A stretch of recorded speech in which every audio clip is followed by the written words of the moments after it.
जी online students इकट्ठे हो गए।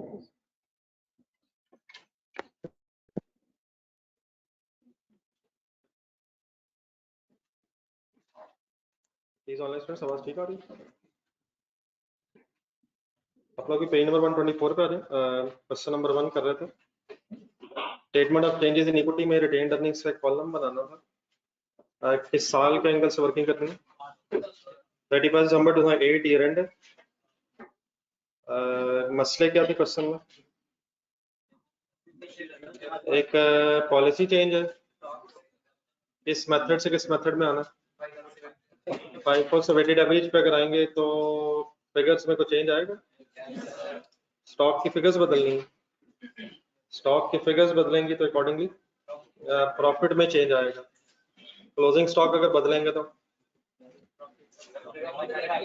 अगर क्लोजिंग स्टॉक को इंक्रीज करेंगे प्रॉफिट में इंक्रीज आएगा, अगर ओपनिंग स्टॉक को इंक्रीज करेंगे ठीक है। तो एक तो स्टॉक्स के इफेक्ट्स आने प्रॉफिट पे। फिर एक पॉइंट नंबर 2 की तरफ दोबारा देखते हैं। पिछले साल 2007 में फाइनेंशियल स्टेटमेंट्स पब्लिश होने के बाद पता चला था कि डेप्रिसिएशन 15 मिलियन एक्स्ट्रा चार्ज हो गई। कितनी हुई थी चार्ज? 25 होनी कितनी चाहिए थी? तो 15 मिलियन जो एक्स्ट्रा चार्ज होगी उसको फिर रिवर्स भी करना, ठीक है। अब statement of changes in equity बनानी है, इसके लिए आधा कुछ सफा छोड़ना, मैं भी आपके साथ डिस्कस करता हूँ, लेकिन डेफिनेटली पहले थोड़ी सी वर्किंग हमें करनी पड़ेगी। तो 2 वर्किंग्स हो जाएंगे, एक चेंज इन पॉलिसी है और एक प्रायर पीरियड एरर है। और फुल कंसंट्रेशन से जरा काम शुरू कर। Effect of change in policy.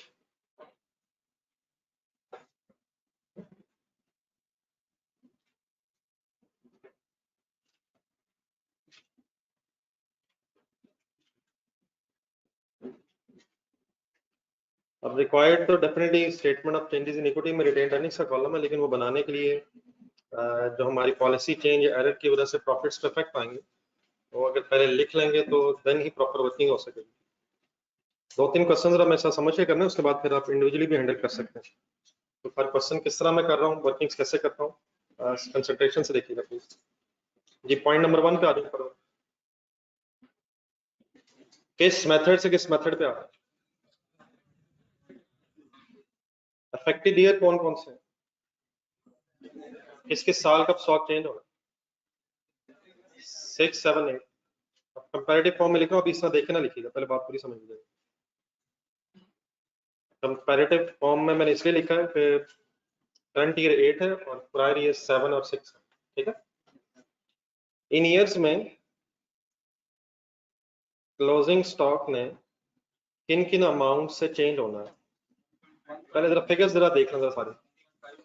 2006 में 1.5 से चेंज होना, आगे बोला 7 में 2.2 मिलियन से चेंज होना है एंड 2008 में 4 मिलियन से चेंज होना है। मैंने भी वर्ड बोला चेंज होना है, फिर डेफिनेटली किसी साल में इंक्रीज होना है, किसी में डिक्रीज होना है, अकॉर्डिंगली फिर बाद में वर्किंग करें। अब हमने बेटा देखना ये कि effect of change in policy, बल्कि और अगर वर्ड्स थोड़े से लगा लो, effect of change in policy on profit. Finally हमें डिसाइड ये करना है कि पॉलिसी चेंज से हमारे प्रॉफिट पे क्या इफेक्ट होगा। तो अब जरा क्लोजिंग स्टॉक की तरफ फिगर देखें, स्टार्ट करें 2006 से 1.5 मिलियन का है। 1.5 मिलियन से स्टॉक ने बढ़ना है कम होना? तो क्लोजिंग स्टॉक अगर 2006 में कम हो रहा है तो प्रॉफिट भी कम हो जाएगा। 2007 में 2.2 मिलियन से क्लोजिंग स्टॉक अगर बढ़ेगा तो प्रॉफिट भी बढ़ जाएगा। और 2008 में 4 मिलियन से क्लोजिंग स्टॉक अगर कम होगा तो प्रॉफिट भी कम हो जाएगा। तो हमने स्टॉक्स का जो इफेक्ट है प्रॉफिट पे लेना, लेकिन इससे पहले कि हम इसे प्लस माइनस फॉर्म में लिखें, एक और जरा चीज देखें। 2006 से दोबारा स्टार्ट करेंगे। अगर 2006 का क्लोजिंग चेंज होगा, अगर 2006 का क्लोजिंग हम चेंज करेंगे तो क्या फिर अंडरस्टूड बात है कि 2007 का ओपनिंग भी चेंज हो गया?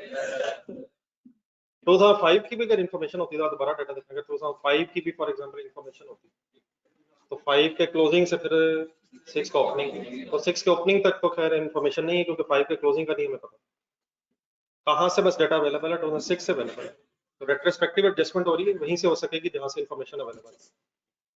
अब ये जो क्लोजिंग स्टॉक्स में चेंज आना, इनकी वजह से फिर नेक्स्ट अकाउंटिंग पीरियड के ओपनिंग स्टॉक्स भी चेंज होंगे। तो दोबारा काइंडली फुल कंसंट्रेट। 1.5 मिलियन किस साल के क्लोजिंग में चेंज आना है? 2006 के क्लोजिंग में चेंज आना है। अकॉर्डिंगली इतने ही रुपए से 2007 का ओपनिंग भी चेंज हो। पहले मैं वर्ड चेंज बोल रहा हूँ, बाद में फिर इंक्रीज डिक्रीज के एंगल सोचता है। लेकिन वैसे ये क्लियर है? जरा 1.5 दोबारा देखें, क्वेश्चन में जरा देखें। 1.5 से क्लोजिंग स्टॉक ने 2006 के इंक्रीज होना या डिक्रीज होना? डिक्रीज होना है। क्लोजिंग स्टॉक ने डिक्रीज होना है। तो क्या 2007 का ओपनिंग भी डिक्रीज ही होगा? प्रॉफिट की भी बात नहीं हो रही, यही वर्ड्स अब मिक्स नहीं करते। अगर 2006 का क्लोजिंग स्टॉक 1.5 मिलियन रुपीस से कम हो रहा है तो क्या अगले साल का ओपनिंग स्टॉक 1.5 मिलियन से बढ़ जाएगा? प्रॉफिट की बात इंशाल्लाह बाद में करते हैं, पहले स्टॉक्स। अगर 1.5 मिलियन से, बल्कि फिगर्स एग्जैक्टली देखें, टोटल फिगर्स क्या है। पहले फिगर थी हमारी, सॉरी पेज नंबर, अगर पहले फाइफो में थे ना, तो 37 पहले क्लोजिंग था 2006 का, तो क्या 2007 का ओपनिंग भी पहले 37 ही होगा फाइफो के मुताबिक? लेकिन अब हम किस फिगर को रिप्लेस कर देंगे 35.5 से? 37 को जब रिप्लेस करेंगे क्लोजिंग को, तो 35.5 ही नेक्स्ट ईयर का फिर ओपनिंग भी होना चाहिए। तो मैं अभी स्टॉक्स की बात कर रहा हूँ, प्रॉफिट में आप इंशाल्लाह बता देंगे। तो 2006 का अगर क्लोजिंग स्टॉक डिक्रीज हो रहा है तो 2007 का क्लोजिंग ओपनिंग स्टॉक सॉरी ही डिक्रीज ही होगा।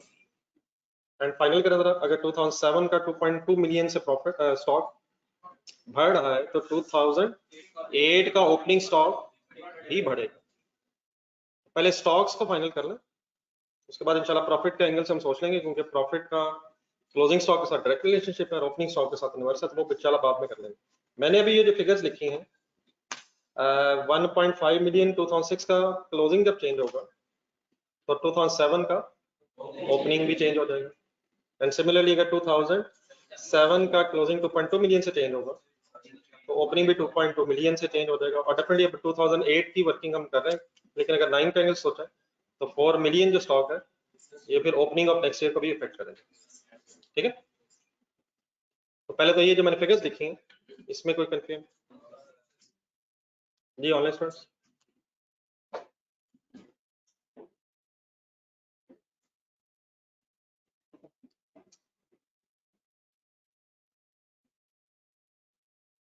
कोई कंफ्यूजन? जी सर। चलिए अब हमने करना फिर ये है कि इन स्टॉक्स के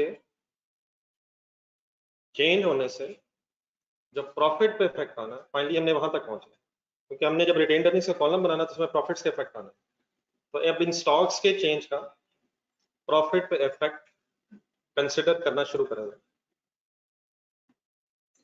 जी ठीक है स्पॉन्सर जाके।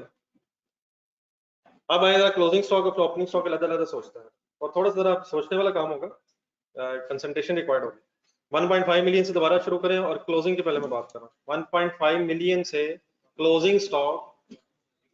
देख ले आप क्वेश्चन देखें जरा, मुझे फाइनली आपने प्रॉफिट पे इफेक्ट्स बताना है, लेकिन स्टॉक और प्रॉफिट्स और पहले क्लोजिंग का बात कर रहा हूँ। 1.5 मिलियन से क्लोजिंग स्टॉक अगर डिक्रीज होगा तो प्रॉफिट भी डिक्रीज होगा। मैंने एक ब्रैकेट लगा, लेकिन मेरी ये ब्रैकेट जो है वो प्रॉफिट एंगल से, क्लोजिंग स्टॉक के डिक्रीज होने से प्रॉफिट कम हो जाएगा, इसलिए मैंने इसे ब्रैकेट में फिगर रख दी। जाने सर पहले आप क्लोजिंग फाइनल करवाएं। 2.2 मिलियन से क्या होना है 2007 में? 2.2 मिलियन से क्लोजिंग स्टॉक इंक्रीज होने से प्रॉफिट इंक्रीज ही होगा। डायरेक्ट रिलेशनशिप है प्लीज, क्लोजिंग का डायरेक्ट रिलेशनशिप। तो 2.2 मिलियन को ब्रैकेट लगाओ, जरा तेजी से बोलने का मसला। 2.2 मिलियन से क्लोजिंग स्टॉक बढ़ रहा है, प्रॉफिट भी बढ़ेगा। फाइंड अप करवाएं जरा 4 मिलियन। नहीं ब्रैकेट बेटा लग जाएगी, इंक्रीज डिक्रीज की बात करें, ब्रैकेट लगा लेंगे। क्लोजिंग स्टॉक इंक्रीज हो रहा है डिक्रीज हो रहा है? क्लोजिंग स्टॉक के डिक्रीज होने से प्रॉफिट डिक्रीज होता है। ठीक हो गया? तो खैर पेशेंस। अब आए दोबारा 2006 पर, और पहले मेरे वर्ड सुन लीजिएगा, पहले वो सही कॉन्टेक्स्ट में क्लियर कर लें, वो इंशाल्लाह इशू नहीं है। 1.5 मिलियन से 2006 का क्लोजिंग स्टॉक डिक्रीज होना, देयरफॉर 2007 का ओपनिंग स्टॉक भी डिक्रीज होना है। वो बात की बहस है।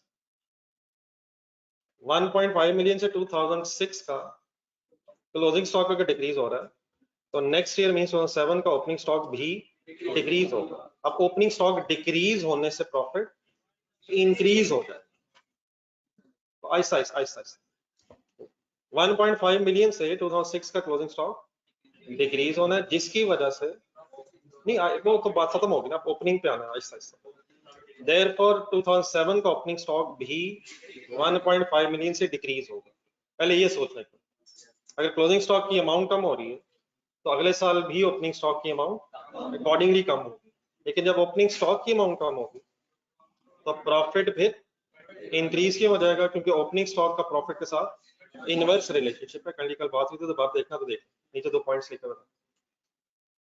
1.5 मिलियन से 2006 का क्लोजिंग स्टॉक डिक्रीज होना है, प्रॉफिट बढ़ गया है, वो बढ़ नहीं वैसे गया, वो कम हो गया। क्लोजिंग स्टॉक का प्रॉफिट के साथ डायरेक्ट रिलेशनशिप है, तो वो क्लोजिंग अब एक सेकंड छोड़ दें, मैं अब उस क्लोजिंग को ओपनिंग के साथ रिलेट कर रहा हूँ। क्लोजिंग स्टॉक 1.5 मिलियन से कम होना हो रहा है 2007 का, देयरफॉर ओपनिंग स्टॉक भी कम होगा, लेकिन जब ओपनिंग स्टॉक कम होगा तो प्रॉफिट इंक्रीज हो जाएगा। 1.5 मिलियन का ब्रैकेट 2007 में क्यों नहीं लगेगी? मैं इस वक्त जब वर्किंग कर रहा हूँ प्रॉफिट्स पे इफेक्ट ले रहा हूँ, यकीनन ओपनिंग स्टॉक डिक्रीज होगा 2007 का, लेकिन प्रॉफिट इंक्रीज होगा, इसलिए इसे पॉजिटिव फिगर के तौर पर रखते हैं। हजम सर 2007 का क्लोजिंग बताएं कितना? 2.2 मिलियन। दोबारा सवाल में देखें, क्या 2.2 मिलियन से क्लोजिंग स्टॉक इंक्रीज हो रहा है? इस साल का ओपनिंग भी इंक्रीज होगा, आपका ओपनिंग स्टॉक भी इंक्रीज होगा, लेकिन ओपनिंग स्टॉक के इंक्रीज होने से प्रॉफिट कम। कहाँ ब्रैकेट लगाऊं?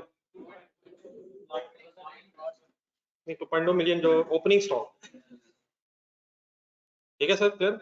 अब मेरी रिक्वेस्ट पे, अगर आप कहेंगे मैं दोबारा रिपीट भी कर दूंगा, लेकिन रादर देन के बोर्ड से देख के ब्रैकेट्स लगाएं, जरा इंडिविजुअली ट्राई करें। अब बोर्ड पे ना ढूंढिएगा, थोड़ा सा ऊपर चला गया, नीचे आ रहा है। और आपको कम से कम अपनी आवाज आनी चाहिए, जिस तरह मुझे अपने क्वेश्चन के आंसर दिए, खुद अपने आप को जरा बताएं। जर्नलिस्ट फ्रेंड्स काइंडली आप भी ट्राई करें।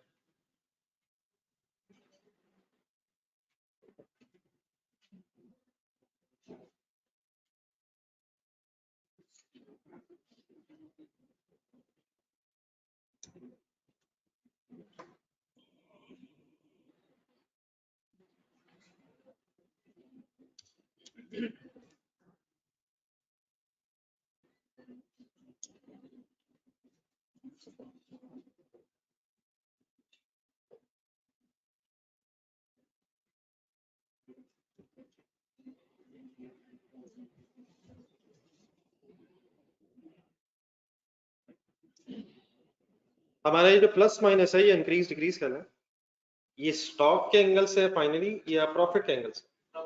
स्टॉक का इफेक्ट प्रॉफिट का एंगल से, मतलब फाइनली हमने जो ब्रैकेट्स लगाई हैं ये रिफ्लेक्ट कर रही है कि प्रॉफिट ने इंक्रीज होना है या डिक्रीज होना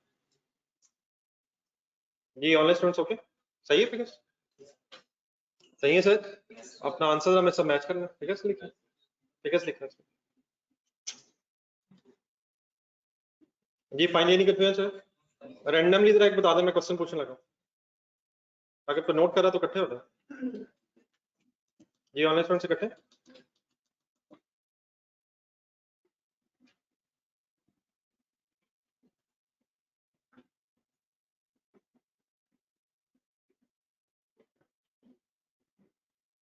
2007 का जो क्लोजिंग स्टॉक है कितने मिलियन से इंक्रीज होना? तो 0.2 मिलियन से इंक्रीज हो ऐसे, तो देयरफॉर 2007 का प्रॉफिट तो इंक्रीज होगा क्योंकि क्लोजिंग स्टॉक बढ़ रहा है।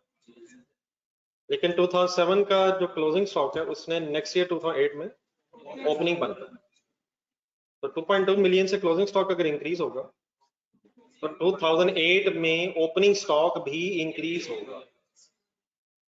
लेकिन अगर आप बोर्ड पे देखेंगे तो मैंने तो 2008 में ब्रैकेट लगाई हुई है 2.2। ओपनिंग स्टॉक के इंक्रीज होने से profit come.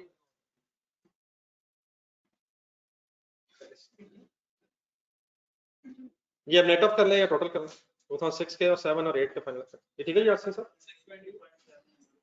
6.2 in other words finally 2008 में 6.2 मिलियन से प्रॉफिट डिक्रीज होगा, 3.7 मिलियन से 2007 में प्रॉफिट इंक्रीज होगा और 2006 का प्रॉफिट 1.5 मिलियन से डिक्रीज होगा।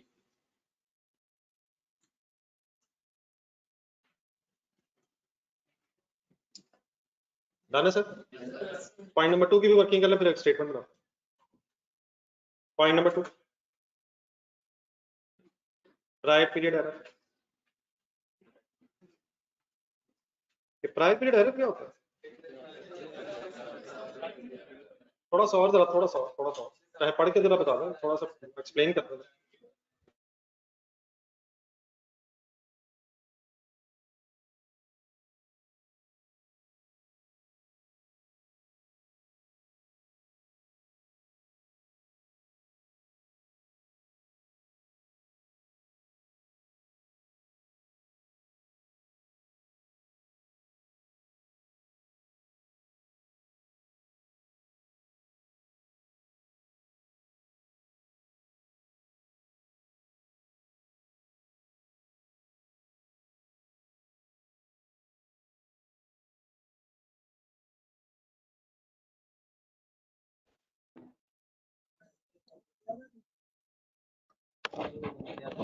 पढ़ने कंसंट्रेशन से पढ़ा कुछ स्टडीज नहीं।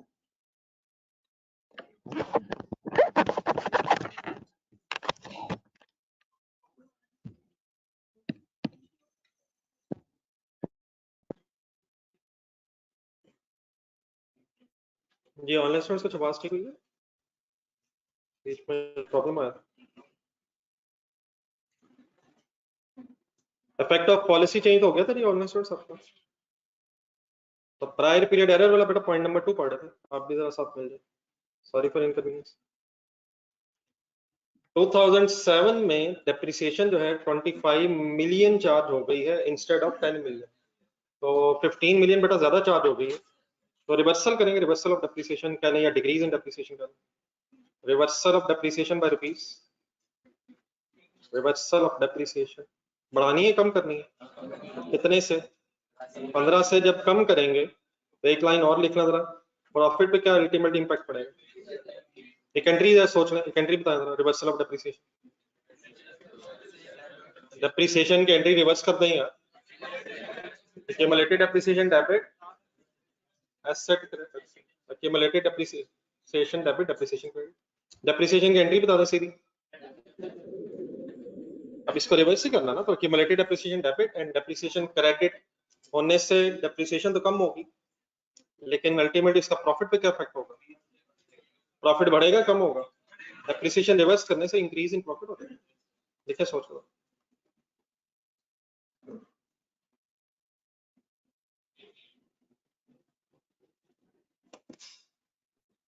ठीक है सर। एक एंट्री जरा साथ लिख लें, reversal of depreciation, accumulated depreciation debit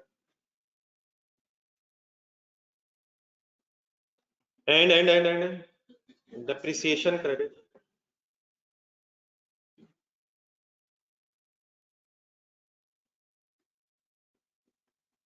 $15 million। Question solve करने के लिए हमें पहले शायद कुछ एडजस्टमेंट्स लिखनी पड़ा करेंगी, जिनको फिर बेस बना के इंशाल्लाह क्वेश्चन की फिगर सारी आ जाएगी। Any confusion anyway sir?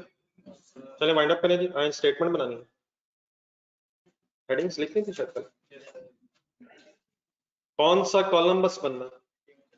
Retained earnings का कॉलम बनना है, बनाए कॉलम।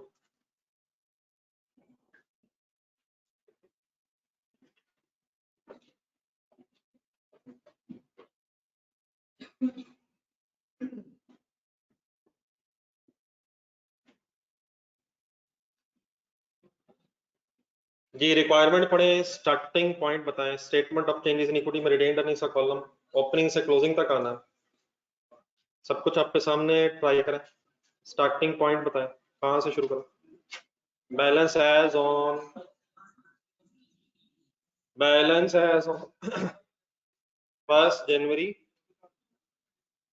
जनवरी 2008। एक से 7 कहां से याद आया? आनी चाहिए, कल पढ़ा था नोट, जो नोट नीचे पढ़े थे पॉइंट्स, इसमें लास्ट पॉइंट ज़हन में लाना। इन क्वेश्चंस में अगर इंफॉर्मेशन अवेलेबल हो तो कंपैरेटिव ईयर से शुरू करना। Current year obviously starts from 1 जनवरी 2008, लेकिन डाटा अवेलेबल है, जरा फर्स्ट पैराग्राफ में जाए। फर्स्ट पैराग्राफ रिवर्स वर्किंग्स कुछ होनी है, साथ रहेगा ध्यान से जरा। 31 दिसंबर 2007 की रिटेन्ड अर्निंग्स ढूंढे गई। हिम्मत 21 क्या था, 89 क्या था? 21 2007 का प्रॉफिट था, 89 लास्ट ईयर के एंड पे रिटेन्ड अर्निंग्स का क्लोजिंग बैलेंस था। तो हमने एक साल पीछे जाना है, कौन सी डेट पे? 1 जनवरी 2007 पे। फिगर जरा देखें कर ली दोबारा, कल भी शायद मैंने पूछा था। 89 में 21 होगा, 89 में 21 होगा सर, तो रिवर्स वर्किंग हो सकती है। तो ओपनिंग कैसे निकाल सकते हैं?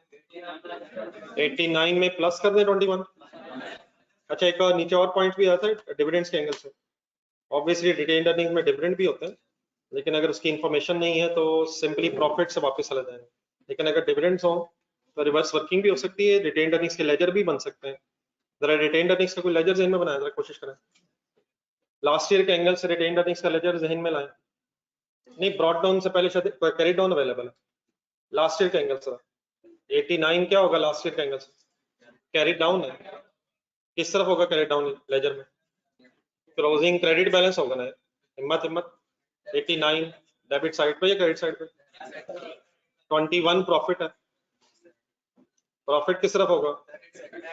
रिवर्स जा सकते हैं, लेकिन जरा बोर्ड पे छोटा सा लिखा जाए। 2007 के एंगल से बना रहा हूं। क्लोजिंग 89, ठीक है। प्रॉफिट किस तरफ आएगा? प्रॉफिट 21। मेरी तरफ जरा देख के रिटेन्ड अर्निंग्स की 4 फिगर्स तरतीब से बोलना, जरा कम से कम 4। Brought down retained earnings, profit, dividend, closing, ये 4 कम से कम चीजें तो याद रखना है। ब्रॉड डाउन किस तरफ होगा? सेंटर लाइन पे होगा। ब्रॉड डाउन क्रेडिट बैलेंस होगा, प्रॉफिट उसमें प्लस होना है, ऐड होगा मींस क्रेडिट होगा, और डिविडेंड किस तरफ आएगा? डेबिट साइड पे। क्लोजिंग में लिखा है, डिविडेंड की इंफॉर्मेशन नहीं है तो रिवर्स अगर जाए तो 21 प्लस हो रहा है माइनस हो रहा है, ये लिखने जरा कि ये वर्किंग्स में है, ये थोड़ा सा लेजर बना जरा, वर्किंग्स में जाएगा, वर्किंग नंबर 3 बनाएंगे। ये पुरानी चीजें भूलनी नहीं है, उनको जहन में रख के आगे चलना है। वर्किंग नंबर 3 तो थोड़ी सी वर्किंग बना लेंगे।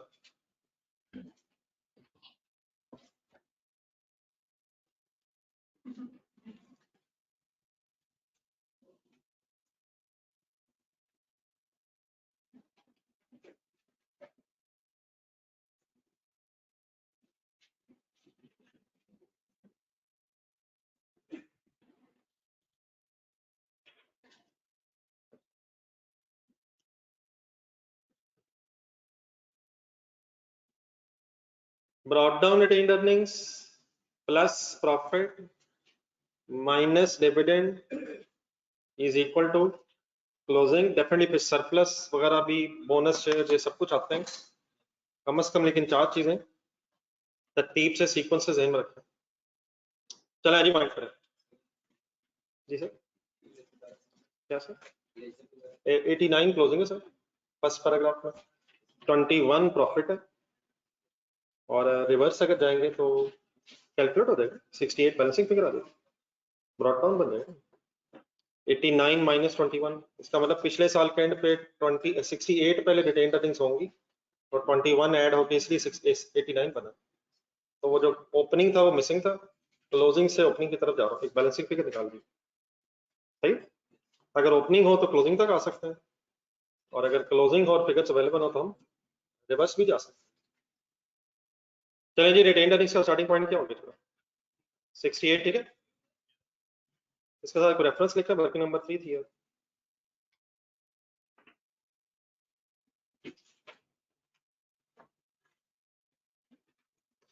68, ठीक है। अब 68 जो है, इसको उसी तरह गौर से देखेंगे जिस तरह पिछले क्वेश्चन में भी था। इस 68 में ये डेफिनेटली 1 जनवरी 7 का ओपनिंग है, किस डेट का क्लोजिंग है? ये 31 दिसंबर 2006 का क्लोजिंग भी है, ये 6 का क्लोजिंग जो 7 के स्टार्ट में ओपनिंग बन रहा है। इसमें किस साल तक के प्रॉफिट शामिल होंगे? 6 तक के प्रॉफिट्स इसके अंदर शामिल होंगे। कब से कब तक? बिजनेस जब से शुरू होगा वहां से लेकर 2006 तक के प्रॉफिट्स इस 68 के अंदर शामिल होंगे। अपने क्वेश्चन में रिक्वायरमेंट वर्किंग, सॉरी अपने आंसर में वर्किंग 1 और 2 जरा देखें, क्या 6 के प्रॉफिट्स में भी कोई एडजस्टमेंट है हमारी? क्या 6 के प्रॉफिट्स में भी एडजस्टमेंट है? 7 में भी है, 8 में भी है। तो रेट्रोस्पेक्टिव एडजस्टमेंट का मतलब क्या होता है? जिस साल से रिलेटेड एडजस्टमेंट है उस साल में करें। 8 की एडजस्टमेंट 8 में करेंगे, 7 की एडजस्टमेंट 7 में, 6 की एडजस्टमेंट 6 में। तो 6 की कोई एडजस्टमेंट है पॉलिसी चेंज में या एरर में? पॉलिसी चेंज में 2006 में एडजस्टमेंट है। अगर सपोज कोई 2005 की भी एडजस्टमेंट होती, 4 की भी होती, 3 की भी होती, 6 से पुरानी जितनी है, 6 और उससे पुरानी जितनी एडजस्टमेंट्स हैं वो इससे 68 मिलियन में हो जानी ऐसे ही। लेकिन 7 की एडजस्टमेंट 7 के प्रॉफिट में करेंगे और 8 की एडजस्टमेंट 8 के प्रॉफिट में करेंगे। तो वर्किंग नंबर 1 पे आ जाओ, 1.5 मिलियन रन होना, 1.5 मिलियन स्टॉक की एडजस्टमेंट से प्रॉफिट ने 1.5 मिलियन से फाइनली कम होना था। ठीक है, तो इस तरह की चीजें अब याद आनी चाहिए। ये रेट्रोस्पेक्टिव एडजस्टमेंट करेंगे तो पिछले सालों में एडजस्टमेंट होनी है। तो सबसे पहली लाइन आ जाएगी, effect of change in policy. Word सुन लिया हुआ है मैंने से आपने, कितनी फिगर ढूंढे, प्लस करूं माइनस करूं? y माइनस यार प्रॉफिट कम होगा, ऐसे ही नहीं है। It means restated retained earnings का बैलेंस कितना हो जाएगा? बैलेंस एज ऑन डेट बोला जरा, बैलेंस एज ऑन 1 जनवरी 7 ही है, लेकिन नाउ इट इज रीस्टेटेड। तो what is the amount of restated retained earnings? 66.5। एक सेकंड, रजिस्टर में पिछली एग्जांपल का आंसर ढूंढना जरा। Statement of changes in equity, पिछली जो एग्जांपल थी, स्टार्टिंग पॉइंट क्या था? 120 15,000 सोच के ढूंढ के कहीं बताएं, प्लस क्यों किया आपने? पॉलिसी चेंज होने से प्रॉफिट बढ़ रहा तो ऐड हो गया था, पॉलिसी चेंज से प्रॉफिट कम हो रहा है तो लेस हो गया, और फिर रीस्टेटेड प्रॉफिट्स आ जाते हैं उसी डेट पे। आज यहाँ तक इकट्ठे होंगे।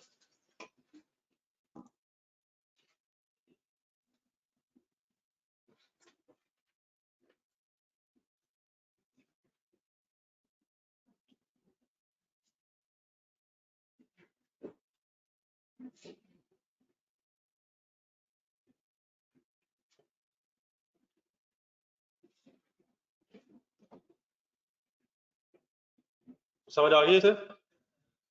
आगे बढ़े सर, आप क्या चाहिए? पता है अब आपको यार, ना करें सर।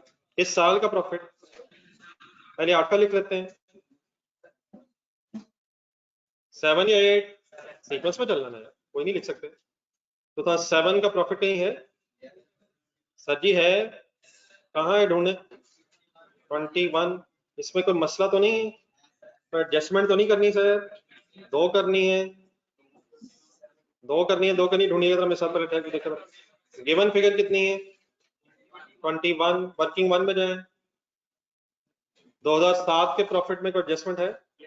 कितने से प्लस करो माइनस वाई प्लस, प्रॉफिट बढ़ रहा है तो 3.7 वर्किंग वन से मिला। वर्किंग नंबर टू में जाए, वर्किंग नंबर टू से उसमें भी 2007 से रिलेटेड कोई एडजस्टमेंट है? प्लस करो माइनस वाई, प्रॉफिट बढ़ रहा है तो प्लस फर्दर हो गया 15, तो रीस्टेटेड प्रॉफिट्स हो जाएंगे, रीस्टेटेड प्रॉफिट्स हो जाएंगे। अब वर्किंग की हुई हमने, इसलिए मैं ब्रैकेट में सॉल्व कर रहा हूँ।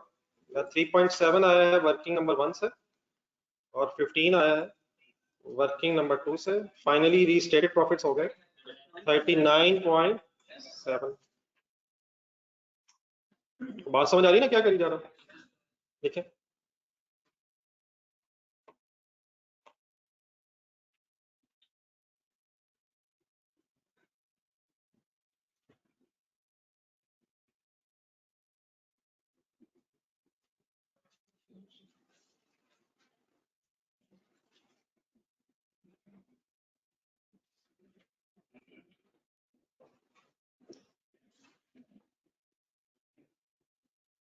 जी, अब बताएं क्या आ जाएगा? बैलेंस एज ऑन डेट बोलना,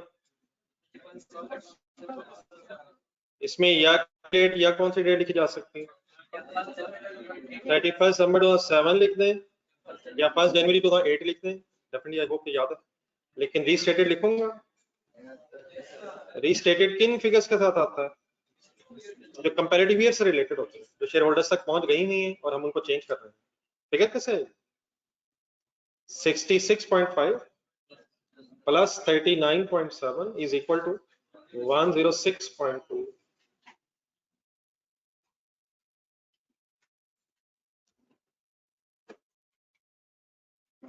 नेक्स्ट सर,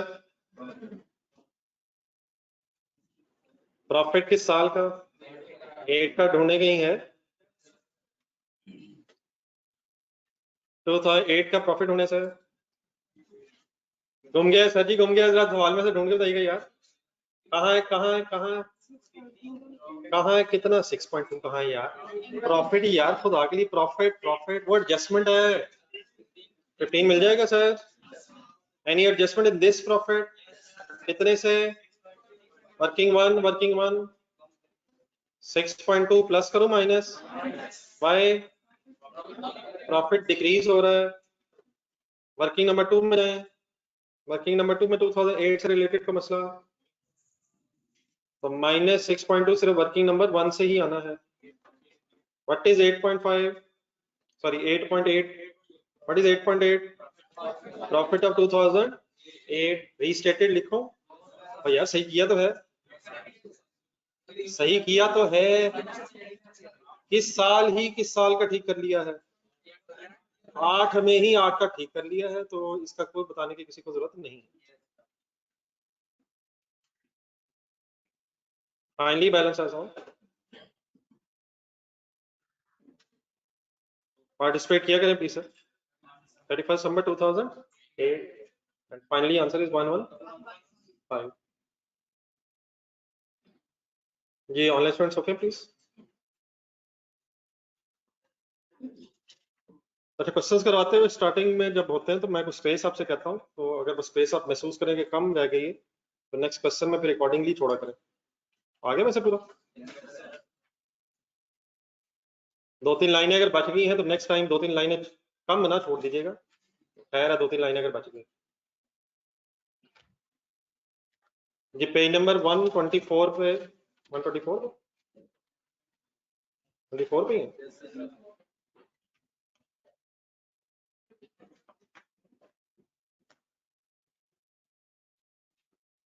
या चले आगे, आगे चलने से पहले ये statement of change in equity जरा दोबारा देखेंगे। एक और चीज जरा रिवाइज करना जो कल कुछ हुई थी बात।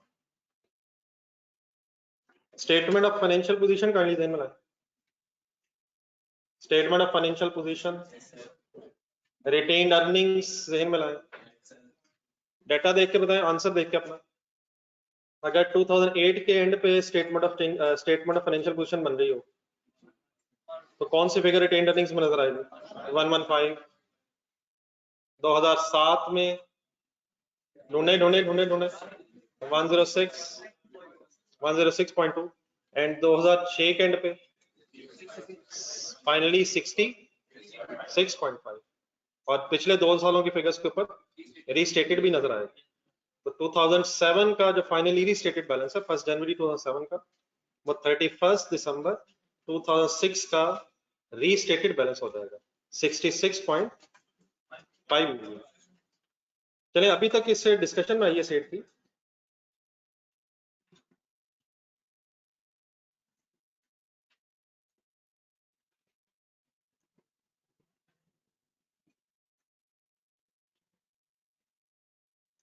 टू 2008 का प्रॉफिट 15, 2005 से हमने लिए या 7 से लिए? सर हमने 2008 से लिए। 2008 का प्रॉफिट 2008 से लिए, ठीक है sir. For the year according to question 2008 में हम है और थर्ड लाइन में 2008 का प्रॉफिट 15 मिलियन गिवन है, तो 2008 का प्रॉफिट 2008 से लिए, लेकिन वो ड्राफ्ट प्रॉफिट था, उसमें एडजस्टमेंट होनी थी, ठीक है सर। आइए सेट की इस डिस्कशन में अभी हमने पिछले 2 दिनों में पहले जरा पॉलिसी चेंज पढ़ा, ऐसे ही सर। पॉलिसी 2 सिचुएशंस में चेंज होती है, जरा पेज नंबर 140 पे जाना।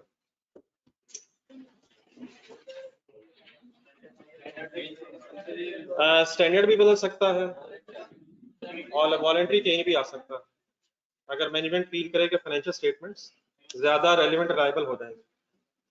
फिर पॉलिसी का चेंज हो because of change in standard, तो नीचे आ जाता उसी पेज पे। तो पहले ट्रांजिशनल प्रोविजंस ढूंढी जाती हैं, अगर ना मिले तो पॉलिसी फिर रेट्रोस्पेक्टिवली चेंज की जाती है अनलेस इट इज इम्प्रैक्टिकेबल। लेकिन अगर वॉलंटरी चेंज है, मैनेजमेंट ने खुद से पॉलिसी चेंज की है, तो उस केस में हमेशा पॉलिसी रेट्रोस्पेक्टिवली ही चेंज होती है अनलेस इम्प्रैक्टिकेबल हो। तो पहले हमने पॉलिसी चेंज का कुछ पढ़ा, देन 2 पेजेस आगे आ जाए, मींस पेज नंबर 123 पे।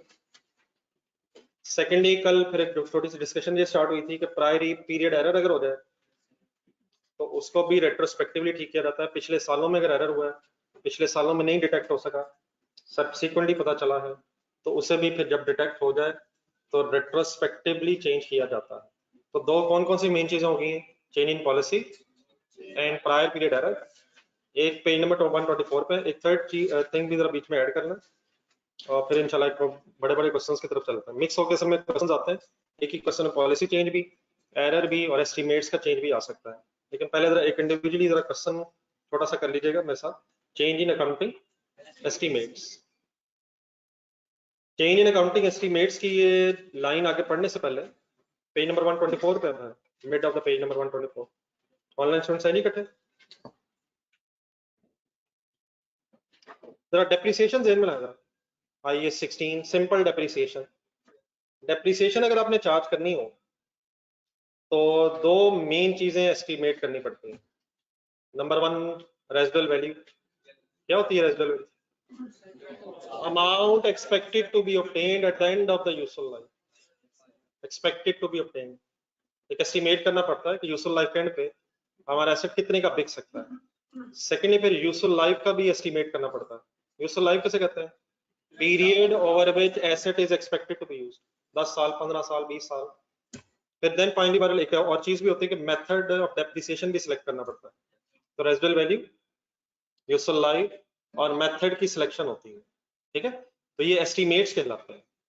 अब अगर सब्सिक्वेंटली एस्टिमेट्स में चेंज आ जाए, हो सकता है वैसे एक एस्टिमेट है फॉर एग्जांपल यूजफुल लाइफ का कि 10 साल लाइफ होगी, 2-3 सालों बाद चेंजिंग सर्कमस्टांसेस में अगर महसूस हो कि हमारा एस्टिमेट उस वक्त तो ठीक था लेकिन अब चेंजिंग सर्कमस्टांसेस में लग नहीं रहा कि एसेट उतना अच्छा इस्तेमाल हो सकता है जितना अच्छा हम एक्सपेक्ट कर रहे थे। तो क्योंकि एस्टिमेट है लाइफ का, रेजिडुअल वैल्यू का, तो इनमें सब्सिक्वेंटली चेंज आ सकता है।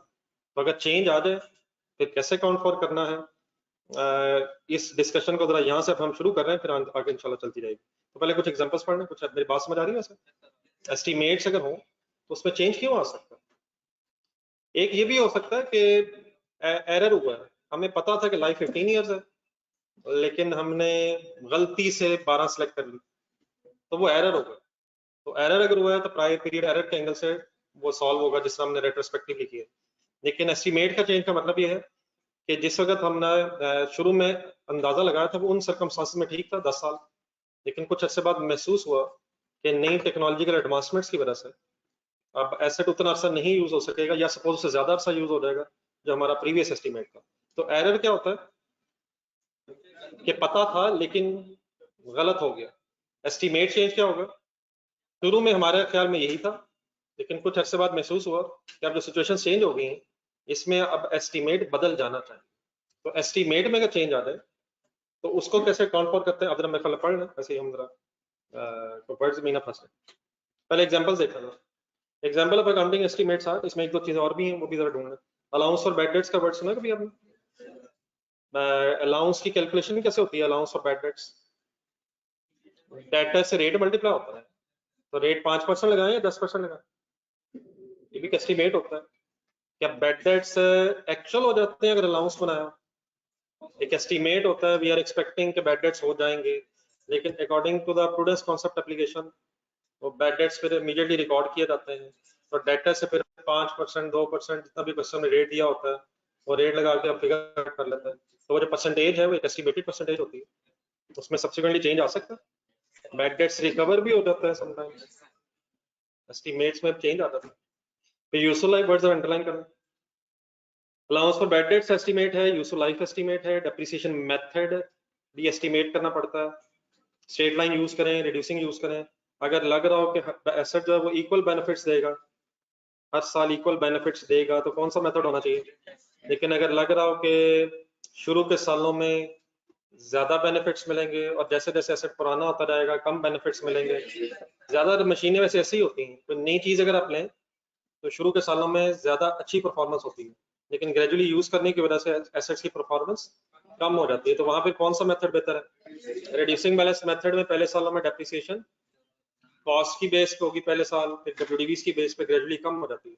तो सम ऑफ डिडेट्स वगैरह में भी ऐसे होता है लेकिन वो याद नहीं होगा। रिड्यूसिंग तो है ना सर? तो डेप्रिसिएशन मेथड्स, रेजिडुअल वैल्यू वगैरह अंडरलाइन करें। These are some of the examples of estimates. कौन कौन से चार लिखे मैं जरा बोल दें? Allowance, useful life, depreciation methods, residual value etcetera. Next sentence highlight कर लें। एस्टिमेट्स जो है ये रेट्रोस्पेक्टिवली चेंज नहीं होते, ये प्रोस्पेक्टिवली चेंज होते हैं। मतलब क्या हुआ इसका? पिछले सालों में जो हो गया है वो ठीक है, current year and onward years में चेंज आएगा। प्रोस्पेक्टिव नीचे एक्सप्लेन हुआ, वही बात तो शायद पहले पेज पे भी आपने पढ़ी थी। Means effect of change is applied in the current and future periods, no effect of change is applied in the previous periods. अब अगर डेप्रिसिएशन से रिलेटेड एस्टिमेट्स बदल रहे हो तो उसके लिए एक पैराग्राफ पढ़ने, इसको फिर अप्लाई करना है। Whenever there is a change in accounting estimates of useful life, residual value or a change in method of depreciation, तीन चीजें हैं, useful life, residual value या change in method of depreciation, then WDV of the asset at the date of change is depreciated over। तो तरीका ये होता है कि अगर useful life बदल जाए, residual value बदल जाए या method change हो जाए, तो जिस डेट पे ये चेंज होगा उस डेट पे पहले आप WDV कैलकुलेट कर लेंगे। WDV किसे कहते हैं? Cost minus accumulated depreciation, WDV calculate कर लेंगे। पिछले सालों में जो डेप्रिसिएशन चार्ज होगी वो एज इट इज रहेगी, और उस WDV को अब आप रिमेनिंग यूजफुल लाइफ पे फ्यूचर में डेप्रिशिएट करते हैं। Current year and future period में बस WDV will be depreciated over remaining useful life. ये कभी इस तरह से सेंटेंस आपने मेरे साथ पहले भी सुना? फेयर रिवैल्यूएशन अगर हो जाए तो after revaluation fair value is depreciated over remaining useful life. लेकिन अगर एस्टीमेट चेंज हो जाए तो फिर सेंटेंस क्या आ गया सामने? WDV is depreciated over remaining useful life। तो remaining useful life रिवैल्यूएशन के बाद भी गिनते हैं और remaining useful life estimate change होने पे भी गिनते हैं। कैसे गिनते हैं? आज अंदर एक एग्जांपल करते हैं। नीचे डिस्क्लोजर लिखे हुए हैं, लेकिन आज अभी शायद हम डिस्क्लोजर तक पहुंच नहीं सकेंगे। पहले क्वेश्चन नंबर 2 कर लेंगे। जी सर। बेटा फिर तो वो एरर है, फिर तो एरर है। एक है कि हमें पहले ही पता था कि एसेट ने 15 साल यूज होना है, लेकिन वर्किंग करते हुए हमने 12 साल सपोज यूजफुल लाइफ के बेस पे वर्किंग करना शुरू कर दी। तो अगर सब्सिक्वेंटली पता चला हमें जाके, तो फिर तो ये हमने एरर की है। और अगर एरर करेंगे तो प्रायर ईयर एरर हुआ है, रेट्रोस्पेक्टिवली ठीक करेंगे।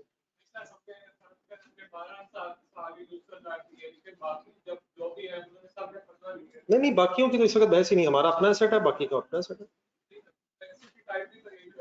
नहीं, अगर एसेट की टाइप एक थी तो हमें शुरू में ही फॉर एग्जांपल 12 साल ले लेने चाहिए थे। तो अगर हमें हमें लग रहा था 12 साल लाइफ है और हमने 12 साल की बेस पे वर्किंग की है तो ठीक है। नहीं, अगर उस वक्त का सर्कमस्टांसेस के मुताबिक वो सही अंदाजा था और बाद में जाके पता चला कि अब जो चेंजिंग सर्कमस्टांसेस हो गए टेक्नोलॉजी में एडवांसेस की वजह से, अब जो हमारा एसेट है शायद उतना अरसा ना चल सके या ऑब्सोलीट हो जाना वगैरह। नहीं, मेरे लेट मी कंप्लीट। तो अगर उस वक्त के हालात के मुताबिक आपका अंदाजा ठीक था और सब्सिक्वेंटली हालात बदलने की वजह से आपका अंदाजा डिफरेंट हो रहा है, तो this is change in estimate. लेकिन अगर आपको पहले ही पता था कि एसेट ने 12 साल इस्तेमाल नहीं होना और आपने बाय एरर 12 साल यूज कर लिया है और बाद में जाके ये पता चला है, तो देन ये एरर हो गया। अब आप अगर ये एरर है और बाद में पता चला है अगले सालों में जाके, तो आप इसे रेट्रोस्पेक्टिवली ठीक करेंगे। तो चेंज इन एस्टीमेट क्या होता है? टेक्नोलॉजिकल एडवांसेस की वजह से, चेंजिंग सर्कमस्टांसेस की वजह से अगर हमारा प्रीवियस एस्टीमेट बदल जाए तो प्रोस्पेक्टिवली ट्रीट करेंगे। लेकिन अगर हमें पहले ही पता था कि ये लाइफ है और हमने पहले गलती से कुछ और ले ली थी, तो अब अगर सब्सिक्वेंटली पता चलेगा तो ये एरर की करेक्शन करेंगे और वो रेट्रोस्पेक्टिवली करेंगे। ठीक है जी। डिस्क्लोजर्स मैंने इस वक्त छोड़े, एस्टीमेट्स के भी डिस्क्लोजर्स होते हैं। अगर एस्टीमेट चेंज करें वो भी क्वेश्चन की तरफ अब जब पहुंचेंगे तो इंशाल्लाह डिस्क्लोजर्स पढ़ते हैं। फिलहाल एक छोटा सा क्वेश्चन कर लें। कौन सा क्वेश्चन नजर आ रहा है? प्लीज, कौन सा सवाल नजर आ गया सर? हाँ, ये क्वेश्चन नंबर 2 शुरू करें। डाटा पढ़ ले बस। CM is a managing director of CI Limited, a company specializing in solving murders। वो वर्ड तो आ गया लेकिन वो नहीं लिखा जो आप डर गए। इस कंपनी का काम क्या है? Investigative company. एक नहीं, मतलब CI लिमिटेड एक कंपनी है, इसका काम क्या है? मर्डर्स खुदा ना खास्ता करना, इन्वेस्टिगेशंस करना, solving murders. CI Limited owns a large amount of very costly forensic equipments होते हैं, इन्वेस्टिगेटिव इक्विपमेंट्स। इन्वेस्टिगेटिव इक्विपमेंट्स हम अकाउंटेंट्स जहां मर्जी हो, हमने नहीं क्या करना है, हमने डेबिट क्रेडिट करना। इक्विपमेंट सामने आ गए, हमने इक्विपमेंट को रिकॉर्ड करना। ठीक है, वो काम हमारा नहीं है, ना वो काम हमारा, खुदा ना खास्ता ना वो हमारा। हमारा काम ये है कि जहां हम पहुंचेंगे वहां पैसों का हिसाब किताब हमने रखना है। ठीक है जी, तो बाकी बातें छोड़ दें। फर्स्ट पॉइंट पर, forensic equipment was purchased on 1st April 2001 at a cost of ₹6 lakh. At the time, it was determined that the equipment would be depreciated on a straight line basis of a period of 6 years. किस दिन? 1st April 2001। Method life बताई हुई है। On 1st April 2003 कितने साल बाद? 2 साल बाद। ऐसे ही नहीं है? The total life of the forensic equipment was re-estimated to be 10 years. Next sentence underline करें। CI Limited decided to adjust the records accordingly using reallocation method। अगर कभी वर्ड आ जाए तो सिंपली इसका मतलब प्रोस्पेक्टिवली होता है। ब्रैकेट में जो वर्ड्स लिखे हैं दूसरी ब्रैकेट में जाएंगे। Reallocation method simply means prospectively।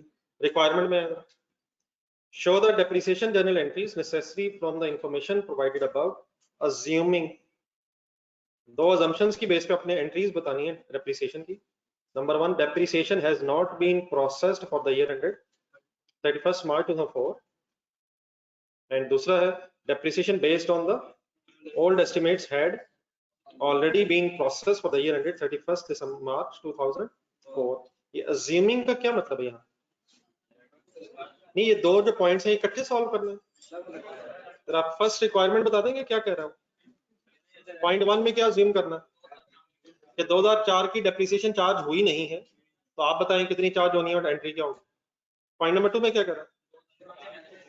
पुराने एस्टिमेट्स की बेस पे 2004 की डेप्रिसिएशन चार्ज हो गई है, अब आपने बताना है कि डेप्रिसिएशन की एंट्री क्या होगी।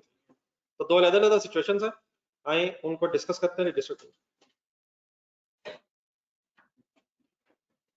रिक्वायरमेंट क्या है? बिजनेस नेम सॉरी लिखना था, CI limited.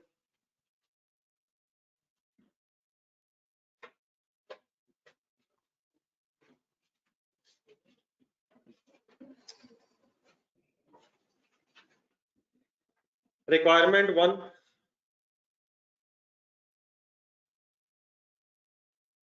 depreciation entry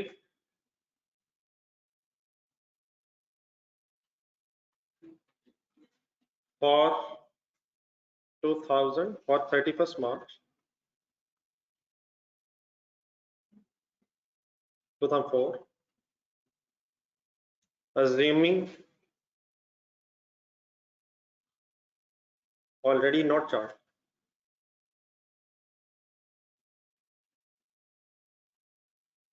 year and किस दिन आ रहा है अकॉर्डिंग टू क्वेश्चन? ईयर किस दिन एंड हो रहा है? अगर 31 मार्च को ईयर एंड्स आ रहे हैं तो स्टार्टिंग पॉइंट क्या होगा? 1 अप्रैल। और इन अदर वर्ड्स डेफिनेटली 31 मार्च 4 अगर है तो स्टार्टिंग पॉइंट हो जाएगा 1 अप्रैल 2003। जी एक नजर आप मैं चाहूंगा जरा डाटा इंडिविजुअली जरा पढ़ लें।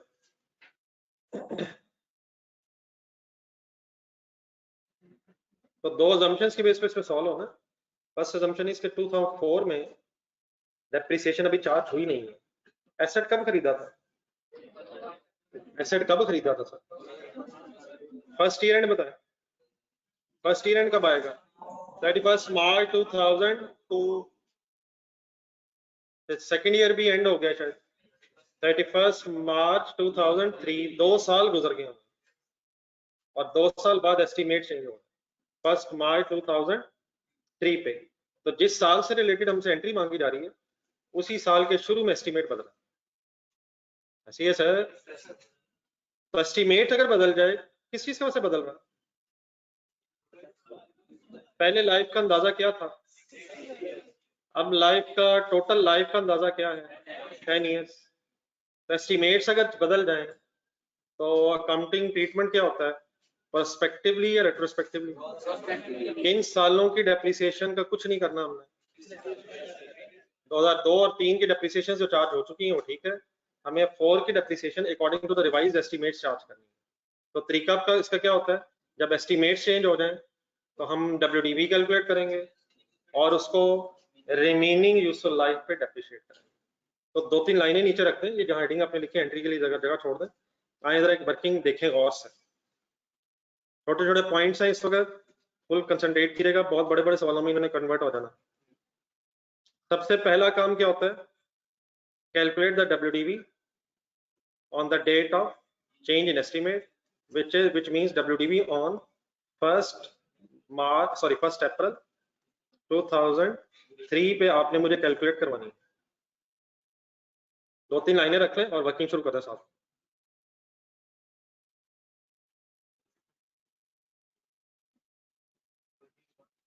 फर्स्ट मार्च 2003 जिस डेट पे एस्टिमेट्स बदल रहे हैं उस डेट पे पहला काम जहन में क्या आना चाहिए कि मैंने WDV कैलकुलेट करनी है। अब WDV कैसे कैलकुलेट करनी है? ये कॉस्ट होने 6 लाख कॉस्ट थी। कितने साल गुजर चुके हैं? पर एनम डेप्रिसिएशन कैलकुलेट करें जरा, क्या बनती होगी, कैसे? 6 लाख रेजिडुअल वैल्यू गिवन है? नहीं, residual value straight line method है, अगर नहीं गिवन तो 0 डिवाइडेड बाय 6 या 10, 6 10 पिछले सालों की बात हो रही है, divide by 6 and multiplied by 2 years, ऐसी है ना? तो कॉस्ट माइनस एक्यूमुलेटेड एप्रिसिएशन की एक वर्किंग कर रहा हूँ, डेफिनेटली ये 2 लाख शायद बन जाएगा, लेकिन बीच में कहीं वर्किंग लिखा था यार। लाइफ का अंदाजा तो 10 साल हो गया, वो रिवाइज्ड एस्टीमेट ओरिजिनल एस्टीमेट्स की बेस पे 2 साल गुजर गए हैं। What is per annum depreciation? 1 lakh. 2 साल गुजरने की वजह से 2 लाख एक्यूमुलेटेड हो गई, therefore what should be the WDV? 4 lakh.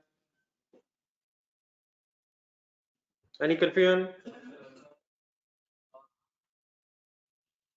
तो अगर एस्टीमेट्स बदल जाएं तो पहला काम डब्ल्यूडीवी कैलकुलेट कर लें, देन दूसरा काम, अब सही वर्ड्स अगर याद हो तो इंशाल्लाह अप्लाई करना कोई इशू नहीं है। अब इस डब्ल्यूडीवी को रिमेनिंग लाइफ पे आपने डेप्रिशिएट करना है, रिमेनिंग लाइफ ढूंढना जरा, और 10 10 10 10 10 10 10 वर्ड्स ढूंढने जरा 10 से पीछे। टोटल लाइफ, टोटल लाइफ का अंदाजा रीएस्टिमेट हुआ है, तो कितने साल बाद टोटल लाइफ? 10 साल। कितने साल गुजरने के बाद टोटल लाइफ का एस्टिमेट 10 इयर्स है? टोटल लाइफ क्लियर है प्लीज? तो डब्ल्यूडीबी ने टोटल लाइफ पे डेप्रिशिएट होना है या रिमेनिंग लाइफ पे? अच्छा, रिमेनिंग लाइफ पे क्यों होना है, जरा गौर से सुनिएगा, ये बातें कुछ रिवैल्यूएशन में भी हो गई थी, जरा थोड़ा सा दोबारा क्लियर कर। ये सबको पता है अकॉर्डिंग टू द लाइन, ये 10 साल टोटल लाइफ है। अब अगर फॉर एग्जांपल ये जो 4 लाख आपने डब्ल्यूडीबी कैलकुलेट की है, इसका मैं डिवाइड बाय 10 कर दूं, तो 2 साल ऑलरेडी गुजर गए हुए, तो टोटल लाइफ हम फिर कितनी बना देंगे? 12 हो जाएगी, 12 हो जाएगी। तो जब हम रिमेनिंग लाइफ 8 लेंगे तो क्या टोटल 10 ही होगी? वो कैसे, वो कैसे, वो कैसे? 2 गुजर गए हैं, 8 रहते हैं, तो टोटल डेफिनेटली 10 इयर्स है, लेकिन किस डेट से 10 इयर्स टोटल लाइफ है? 1 अप्रैल से, 1 अप्रैल 2001 से। हम किस डेट पे आ गए हैं? 1 अप्रैल 2003 पे। तो सिंपली कौन से कंडी अगर वर्ड ध्यान में रखना है तो इंशाल्लाह मसला हल हो जाएगा।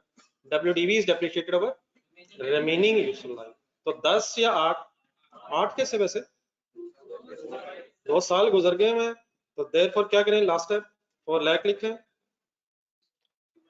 Divided by divided by divided by 8। समझ आ गया प्लीज सबको?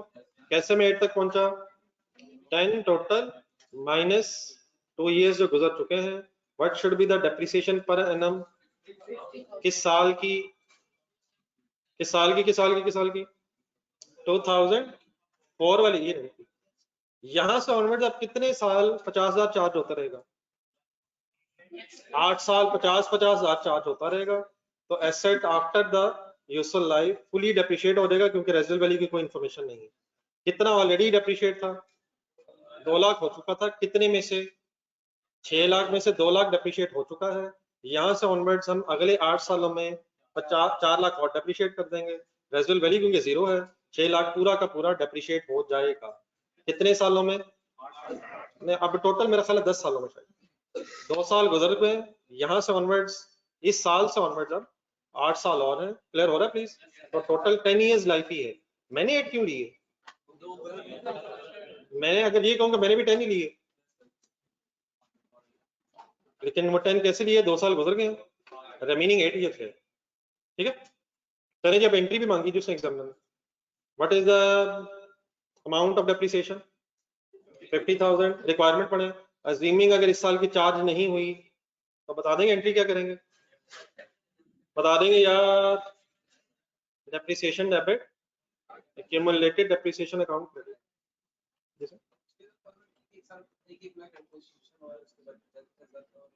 जी जी जी, एस्टिमेट्स बदल गए ना। पहले हमारा अंदाजा ये था कि 6 सालों में ये एसेट खत्म हो जाएगा, तो 6,65,000 था, 1-1 लाख करके डेप्रिशिएट कर दिया क्योंकि स्ट्रेट लाइन मेथड। अब हमारा अंदाजा बदल गया है और हमें लग रहा है इसे 10 सालों में खत्म होना चाहिए, लेकिन क्योंकि प्रोस्पेक्टिवली हो रहा है इसलिए जहां पे खड़े हैं उससे ऑनवर्ड चले। लाख डेप्रिशिएट हो चुका है, सॉरी 2 लाख डेप्रिशिएट हो चुका है, बाकी एसेट 4 लाख का रह गया, तो 4 लाख को यहां से ऑनवर्ड डेप्रिशिएट करना। ठीक है,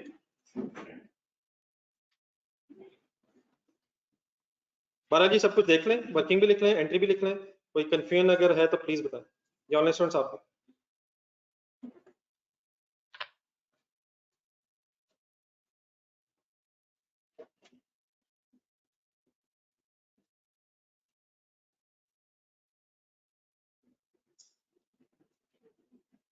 एनी कंफ्यूजन और एनीवेयर?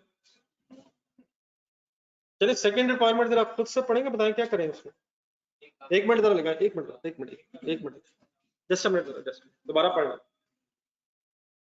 सेकंड पॉइंट जरा सारी स्टोरी में खुद से पढ़ें और जरा समझाएं मुझे क्या समझ आता है, क्या चाहता, क्या है, क्या कह रहा, क्या है। कुछ फिगर्स के अगर एंगल से बता सकें। देखिए हमारे करंट ईयर में एस्टिमेट बदल गए हुए हैं और अकॉर्डिंगली रिवाइज्ड एस्टिमेट्स की बेस पे डेप्रिसिएशन चार्ज 50,000 होनी चाहिए। वो क्या कहता है, वो कहता है अज्यूम करें कि पुराने एस्टिमेट्स की बेस पे डेप्रिसिएशन ऑलरेडी चार्ज हो गई है कि साल भी, इस साल भी जिस साल एस्टिमेट बदल गए। मेरे अगला सवाल जरा गौर से सुनिएगा, क्या ये एरर हुआ? पढ़ के देखिए गौर से, क्या इस साल ओल्ड एस्टिमेट्स की बेस पे डेप्रिसिएशन चार्ज होना एरर है? एरर है, एरर है सर। कितनी चार्ज हुई होगी आपके ख्याल में, कितने की बजाय? ओल्ड एस्टिमेट्स के बेस पे 1 लाख चार्ज हुई होगी 50,000 की बजाय। क्या ये एरर है? लेकिन ये प्रायर ईयर एरर नहीं है, जरा ये भी जरा गौर से देखें। क्या 4 की ही बात हो रही है और हम 4 में ही खड़े हैं, तो क्या ये प्रायर ईयर एरर है? ये करंट पीरियड एरर है, करंट ईयर में ही ठीक हो जाए। प्रायर ईयर एरर कब बनता? जब सपोज 2004 में ये हो जाता और 2005 या 6 वगैरह में जाके पता चलता। तो एरर तो है लेकिन करंट ईयर में एरर है। करंट ईयर का एरर अगर करंट ईयर में अल्हम्दुलिल्लाह पता चल गया है तो क्या करंट ईयर में ठीक कर लें यार? व्हाट इज द एरर यार? What is the error? 1 lakh depreciation charge हो गई है, कितने की बजाय? कैसे ठीक करूं यार? कितने से और चार्ज कर दूं? कितने से और चार्ज कर दूं यार? कितने की बजाय कितनी चार्ज हुई है? 50,000 की बजाय 1 लाख चार्ज हुई है, 50,000 से रिवर्स करनी पड़ेगी। एंट्रीज मांगी हुई है उसने पहले, लेकिन हेडिंग बना ले। What is the heading of this story now? Depreciation entry of, लिख ले जरा, एक लाइन पूरी लिखो। Depreciation for the year ended,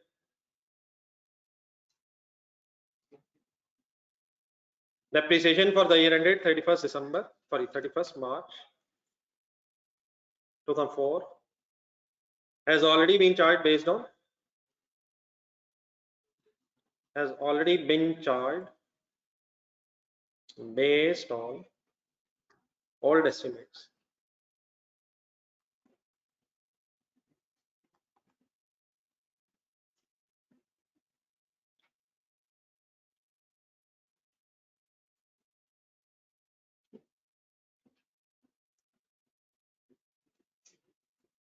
एक छोटा सेंटेंस लिख लें, इस पूरी लाइन का मतलब फिर ये, it means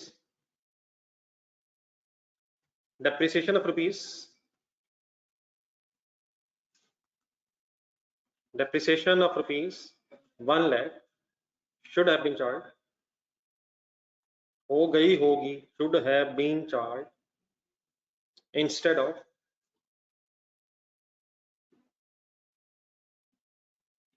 50,000 based on revised estimates. Definitely ये सच एग्जामिनर के लिए नहीं है, एग्जामिनर को तो एंट्री चाहिए, आपकी अपनी अंडरस्टैंडिंग के लिए शायद पता होना चाहिए, बेस्ड ऑन रिवाइज्ड एस्टिमेट्स।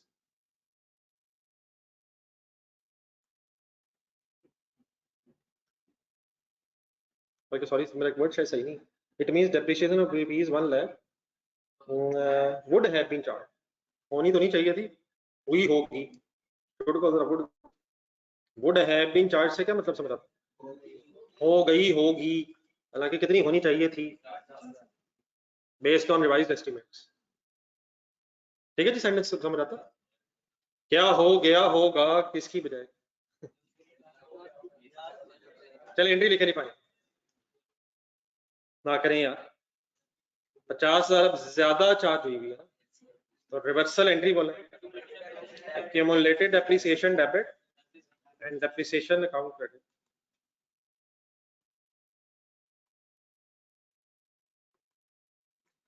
तो रिक्वायरमेंट्स अभी एग्जामिनर की हैं, आपका काम यही है कि रिक्वायरमेंट्स को अंडरस्टैंड किया जाए और अकॉर्डिंगली एग्जामिनर को उसका जवाब दिया जाए। पेज नंबर 125 पे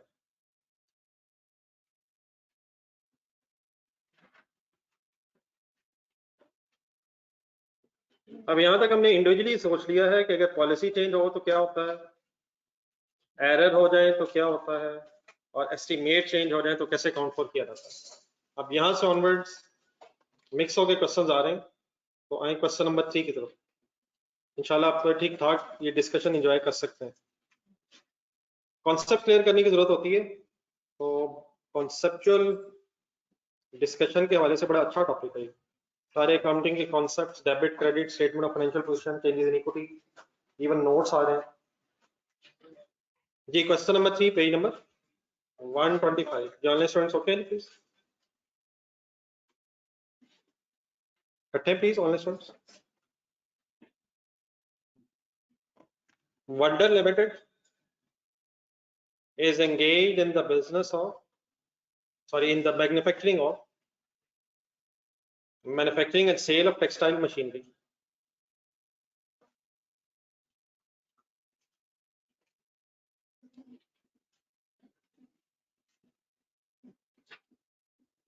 Wonder Limited is engaged in the manufacturing and sale of textile machinery. Following are the draft extracts of the statement of financial position and statement of profit and loss for the year ended 30th June 2012. Draft extracts किस किस के दिए? Statement of financial position, statement of profit loss, statement of financial position के पढ़े extracts 2012 में हम हैं ऐसे, और 11 का डाटा भी साथ दिया हुआ है। रुपीज इन मिलियंस है, प्रॉपर्टी प्लांट एंड इक्विपमेंट के सामने 189 और 130 कैरिंग अमाउंट लिखी हुई है। सही कहा मैंने?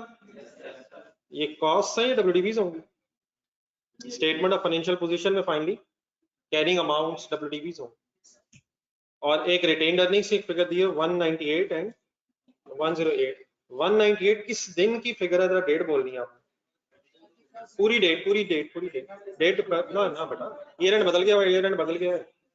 30 जून 12 प्लीज 108 की डेट बोले, 30 जून 11। Closing balance statement of financial position में होता है।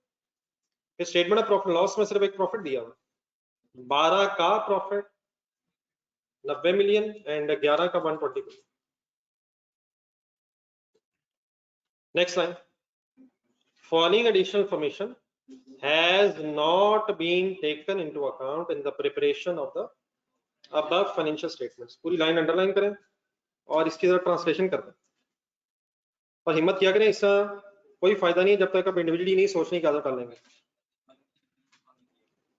Following additional information has not been taken into account in the preparation of the, ऊपर जो आपका फाइनेंशियल स्टेटमेंट्स का डाटा दिया हुआ है, उन फाइनेंशियल स्टेटमेंट्स को बनाते हुए नीचे वाली एडिशनल इंफॉर्मेशन को कंसिडर नहीं किया गया है।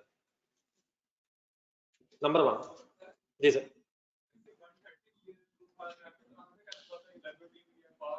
अगर बेटा स्टेटमेंट ऑफ फाइनेंशियल पोजीशन हम जहन में लाएं तो स्टेटमेंट ऑफ फाइनेंशियल पोजीशन में हमेशा कैरिंग अमाउंट्स ही होती है। अगर बनी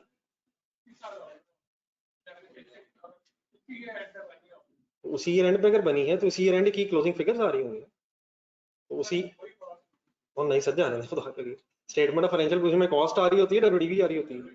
हाँ, अगर फॉर एग्जांपल इस तरह से लिखा नजर आ जाए कॉस्ट के सामने फिर लेस एक्यूमुलेटेड डेप्रिसिएशन, तो इसका मतलब कॉस्ट अलग दी हुई है, एक्यूमुलेटेड डेप्रिसिएशन अलग दी हुई है।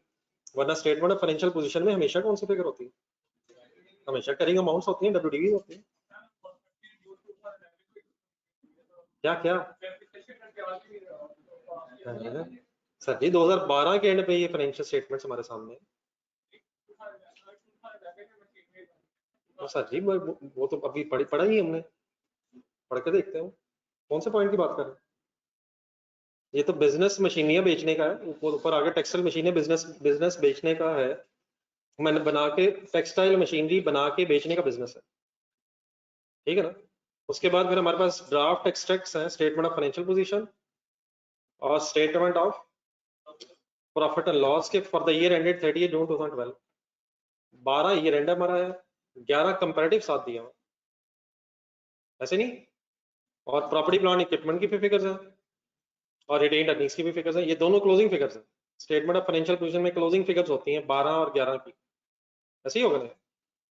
अब क्लोजिंग अगर फिगर्स हैं और प्रॉपर्टी प्लांट इक्विपमेंट के सामने स्टेटमेंट ऑफ फाइनेंशियल पोजीशन में 189 और 130 का लिखा है, तो ये कॉस्ट होगी या कैरिंग अमाउंट होगी? Carrying amount means accumulated depreciation अगर है तो लेस हुई होगी, क्योंकि नजर तो लगा नहीं आ रही, ठीक है। हाँ, समटाइम्स क्या होता है स्टेटमेंट ऑफ फाइनेंशियल पोजीशन में कभी कभी हम भी हेडिंग लिख लेते हैं, कॉस्ट लिखी फिर लेस एक्यूमुलेटेड डेप्रिसिएशन, लेकिन अगर ऐसे लिखा नजर नहीं आ रहा तो finally statement of financial position में डब्ल्यूडीवीज ही होती है। बालक मैं जिस लाइन पे था कंडीशन लाइन में वापस आए, फॉलोइंग एडिशनल इंफॉर्मेशन, अपने लफ्जों में जरा दोबारा बता दें। ऊपर वाली फाइनेंशियल स्टेटमेंट्स बनाते हुए ये नीचे वाली 2 पॉइंट्स को कंसीडर, इसे कौन कंसीडर करेगा? Number 1, cost of repairs amounting to ₹20 million was erroneously का मतलब क्या होता है? गलती से डेबिटेड टू मशीनरी अकाउंट। क्या चीज गलती से कहां चली गई? क्या डेबिट होने की बजाय क्या डेबिट हो गया? रिपेयर एक्सपेंस डेबिट होने की बजाय मशीनरी डेबिट हो गई है। किस दिन ये गलती हुई है? 1 अक्टूबर 2010। Estimated useful life of machine is 10 years. Number 2, on 1st July 11, WL Wonder Limited business का नाम है, reviewed the estimated useful life of its plant and revised it from 5 to 8 years. Plant was purchased on 1st July 10 at a cost of ₹70 million. Depreciation is फिलहाल provided once again on straight line basis. Year and kindly नीचे ध्यान में रखिएगा, नीचे year and जरा देख लेंगे दोबारा, हमारा ईयर एंड इस वक्त क्या है, और पॉइंट नंबर 1 पे दोबारा जाए, 30 जून 2012 ध्यान में रखें, पॉइंट नंबर 1 में दोबारा जाए और बताएं ये गलती किस अकाउंटिंग ईयर के अंदर हुई है। 1 अक्टूबर 10 लिखा हुआ, किस ईयर एंड में ये एंट्री हुई होगी? 30 जून 11 वाली ईयर एंड में ये गलती हुई है। 30 जून 11 वाला अकाउंटिंग ईयर स्टार्ट किस डेट से होगा? 1 जुलाई 10 कंसिडरेट करना पड़ना है, 30 जून की वजह से दूसरे साल आ रहा है। 30 जून 11 पिछले साल की एंडिंग डेट होगी, पिछले साल की एंडिंग डेट, और पिछला साल शुरू हुआ होगा 1 जुलाई 10। 1 जुलाई 10 का मतलब कि 1 अक्टूबर 10 की डेट पिछले साल में आ रही होगी। Is it a prior year error? Is it a prior year error या करंट ईयर एरर? किस साल एरर हुआ? 2011 वाले ईयर एंड में एरर हुआ। क्या 2012 में फाइनेंशियल स्टेटमेंट्स बना ली गई हैं? क्या 2012 में फाइनेंशियल स्टेटमेंट बना ली गई हैं? ड्राफ्ट बना ली गई हैं, ड्राफ्ट बना ली गई हैं। किस साल की फाइनेंशियल स्टेटमेंट हमारे सामने है? 12 की फाइनेंशियल स्टेटमेंट बना ली गई हैं, but without correcting this error. ये मुझे कैसे पता चला विदाउट करेक्टिंग दिस एरर? नहीं, ड्राफ्ट भी है नीचे बेटा, अभी जो लाइन पड़ी है, following additional information has not been considered while preparing the above financial statement. Above financial statement किस साल की हैं? 12 की 11 के कंपैरेटिव के साथ 12 की फाइनेंशियल स्टेटमेंट बन गई हैं, but without correcting this error. ऐसे ही सर असूलन क्या होना चाहिए, 12 में अगर ये एरर डिस्कवर हो गए तो असूलन ये फाइनेंशियल स्टेटमेंट्स बनाते हुए एरर ठीक करके फाइनेंशियल स्टेटमेंट फाइनल करनी चाहिए थी, लेकिन आपके सामने एक ड्राफ्ट बना हुआ है जो फाइनल नहीं है, लेकिन है ये 12 का। 12 की फाइनेंशियल स्टेटमेंट्स ड्राफ्ट शक्ल में हमारे सामने। ड्राफ्ट का मीनिंग क्या होता है? Not final, unadjusted. हमने अभी उसमें इस एरर की एडजस्टमेंट करनी है, ठीक है बर्ड्स। सिमिलरली पॉइंट नंबर 2 में, पॉइंट नंबर 2 में ये जो डेट की स्टार्ट में 1 जुलाई 11, ये किस अकाउंटिंग ईयर की स्टार्टिंग डेट है? ये करंट अकाउंटिंग ईयर की स्टार्टिंग डेट है। 2012 वाला साल जो एंड हो रहा है उसका स्टार्टिंग पॉइंट होगा 1 जुलाई 11। इस डेट पे क्या हुआ है? एक और एरर हुआ है। किस चीज का एस्टिमेट चेंज हुआ है? यूसुफ लाइफ का पहले अंदाजा क्या था? 5 बदल के क्या हो गया? ये यूसुफ लाइफ का एस्टिमेट एक प्लांट से रिलेटेड है, उस प्लांट को खरीदा कब था? कितने अरसे बाद ये एस्टिमेट चेंज हुआ? परचेज के कितने अरसे बाद ये एस्टिमेट चेंज हुआ है? तो क्या एस्टिमेट प्रोस्पेक्टिवली चेंज होते हैं रेट्रोस्पेक्टिवली? प्रोस्पेक्टिवली का मतलब 12 में इसका इफेक्ट आना है। 12 की फाइनेंशियल स्टेटमेंट वैसे बन नहीं गई, तो बन गई है, बनी हुई है, 12 की बनी हुई है, ड्राफ्ट है, बनी हुई है, बनी हुई है, बनी 12 की हुई है, 11 की नहीं है, 12 की बनी हुई है। हाँ फाइनल नहीं है। क्या 12 की फाइनेंशियल स्टेटमेंट्स एरर की करेक्शन और एस्टीमेट चेंज किए बगैर बना दिए हैं? हमने अब क्या करना है? रिक्वायरमेंट पढ़ नहीं, अभी पढ़ना है, पता नहीं मुझे क्या करना है। रिक्वायरमेंट पढ़, prepare relevant extracts including comparative figures for the year ended 30 June 2012 relating to the following. 12 की रिवाइज्ड एक्सट्रैक्ट्स हमने बनाने, कंपैरेटिव मींस 2011 की फिगर्स भी बतानी है, और किस किस के एक्सट्रैक्ट्स बनाने हैं?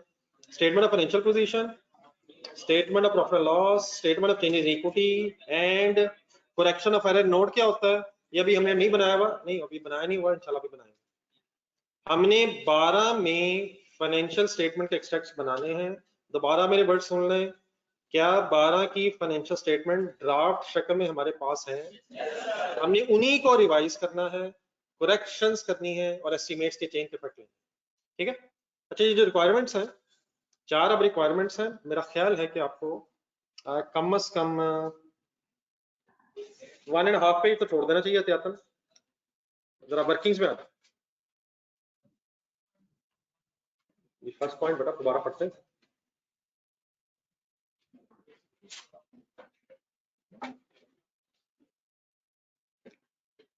वन एंड हाफ पेज एहतियातन छोड़ दें। डेफिनेटली अब एक्सट्रैक्ट्स हमने बनाने हैं, लेकिन एक्सट्रैक्ट्स बनाने से पहले एडजस्टमेंट्स अगर लिखी हुई होंगी प्रॉफिट्स में प्लस माइनस कितने कितने से होना है, होना भी है नहीं होना, ये अगर पता होगा तभी एक्सट्रैक्ट्स आप बना सकेंगे। तो सब बाकी हेडिंग्स वगैरह लिख लेते हैं, पहले वर्किंग्स में सब डिस्कस कर। कुछ बातें आपके सामने मैंने की जरूर है, लेकिन दोबारा सारी फिगर्स आएंगी, डेट्स आएंगी, फुल कंसंट्रेट करना है। अब ये बेटा जो वर्किंग है, इन वर्किंग्स का कोई बहुत ज्यादा हार्ड एंड फास्ट फॉर्मेट जरूरी नहीं है। 2-3 क्वेश्चन जरा मैं साथ कर लें, फिर अकॉर्डिंग टू द सर्कमस्टांसेस अगर ये वर्किंग का पैटर्न बदल भी जाए तो कोई इशू नहीं है। हम कोशिश करेंगे कि वर्किंग किसी ऐसे तरीके से फाइनली कर लें जिससे हमें जरा क्वेश्चन सॉल्व करना आसान रहे। और वो कैसे आसान रह जाएगा मैं भी आपके साथ डिस्कस करता हूँ। आप पॉइंट नंबर 1 में आ रहे हैं, मसाइल क्या क्या है पहले वो दोबारा आइडेंटिफाई कर लें। एक क्या मसला और एक क्या मसला? एक प्रायरी एरर है और एक एस्टिमेट में चेंज है। तो पहले पॉइंट 1 बना लें, वर्किंग 1 में पहला हिस्सा priori error. Prior period error, ये तो करंट पीरियड एरर है। प्रायर पीरियड एरर का कैसे पता चला मुझे कि ये प्रायर पीरियड एरर है?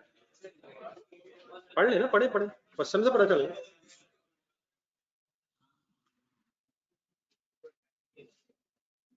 हम किस साल में मौजूद हैं? अकॉर्डिंग टू दिस क्वेश्चन हम 2012 में इस वक्त। एरर किस साल हुआ? क्या एरर हुआ? क्या डेबिट की बजाय क्या डेबिट हुआ? अब प्रायर अगर एरर है रेट्रोस्पेक्टिवली ठीक होना है। रेट्रोस्पेक्टिवली का मतलब 1 अक्टूबर 1 अक्टूबर 2010 को ही इसकी करेक्शन होनी चाहिए। हम इस वक्त खड़े किस साल में हैं? 12 में, लेकिन पिछले सालों में जा रहे हैं करेक्शन के लिए। तो बेस्ट स्ट्रेटजी ये रहेगा कि डबल एंट्रीज अगर लिख लेने उससे सबसे ज्यादा आसानी रहती है। एग्जैक्टली पता चल जाता है कि क्या बढ़ रहा है क्या कम हो रहा है, अकॉर्डिंगली विद प्रॉफिट और एसेट पे इफेक्ट आता है। तो रेक्टिफिकेशन शुरू करूंगा। रेक्टिफिकेशन किसे कहते हैं? करेक्शंस। तो दोबारा सोच लें, मिस्टेक क्या है? रिपेयर डेबिट हुई है या मशीनरी डेबिट हुई है? होना क्या चाहिए था? क्या एडजस्टमेंट होनी चाहिए? Repair expense debit. किस दिन ये करेक्शन हो जानी चाहिए? 1 अक्टूबर 2010 वाले दिन ही जाके ये करेक्शन कर देनी चाहिए। Repair expense debit and machinery credit. कितने से? 20 बिलियन रुपीज इन मिलियंस है, कहीं एक जगह लिख लेते हैं, बाकी फिर मिलियंस में लिखते हैं। एनी कंफ्यूजन दोबारा पढ़ें, कंसंट्रेट फुल करें।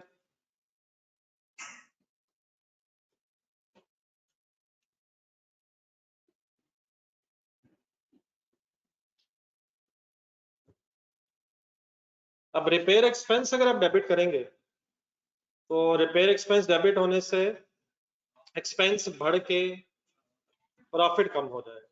और मशीनरी अगर क्रेडिट करेंगे तो मशीनरी नहीं, डेप्रिसिएशन पे तो बाद में एक मिनट आता है। मशीनरी आपका एसेट है, 20 मिलियन से कम हो गया, क्या बढ़ के क्या कम हो जाएगा? एक्सपेंस बढ़ के मशीनरी कम हो जाएगा। तो ये बेटा मिस्टेक। लेकिन इसमें दूसरा जो हिस्सा है वो दोबारा ये लाइन पढ़े। गलती से हमने मशीनरी डेबिट कर ली थी, ऐसी है? तो क्या फिर डेप्रिसिएशन भी गलती से चार्ज हुई होगी? वो क्यों? हमने एक एसेट बढ़ा लिया था मशीनरी के नाम से, उसके एक यूजफुल लाइफ होना था। तो अगर आपने एसेट गलती से बढ़ा लिया था तो फिर उसकी वजह से डेप्रिसिएशन एक्स्ट्रा चार्ज हुई होगी। तो डेफिनेटली ना एसेट बढ़ना चाहिए था और ना ही फिर डेप्रिसिएशन चार्ज होनी चाहिए थी। तो एक तो एडजस्टमेंट हमने कर ली, अब दूसरी एडजस्टमेंट किसकी करनी पड़ेगी? अब बिल्कुल इसको अगर उलट कर लें, फॉर एग्जांपल अगर कोई अमाउंट एसेट की कॉस्ट में ऐड होनी थी, लेकिन हमने अगर उसे एक्सपेंस रिकॉर्ड कर लिया, तो डेफिनेटली पहला काम क्या करेंगे? एसेट की कॉस्ट में उसे डेबिट करेंगे। लेकिन क्या अगर हम एसेट बढ़ाएंगे तो डेप्रिसिएशन पहले से चार्ज हुई होगी या हमें चार्ज करनी पड़ेगी?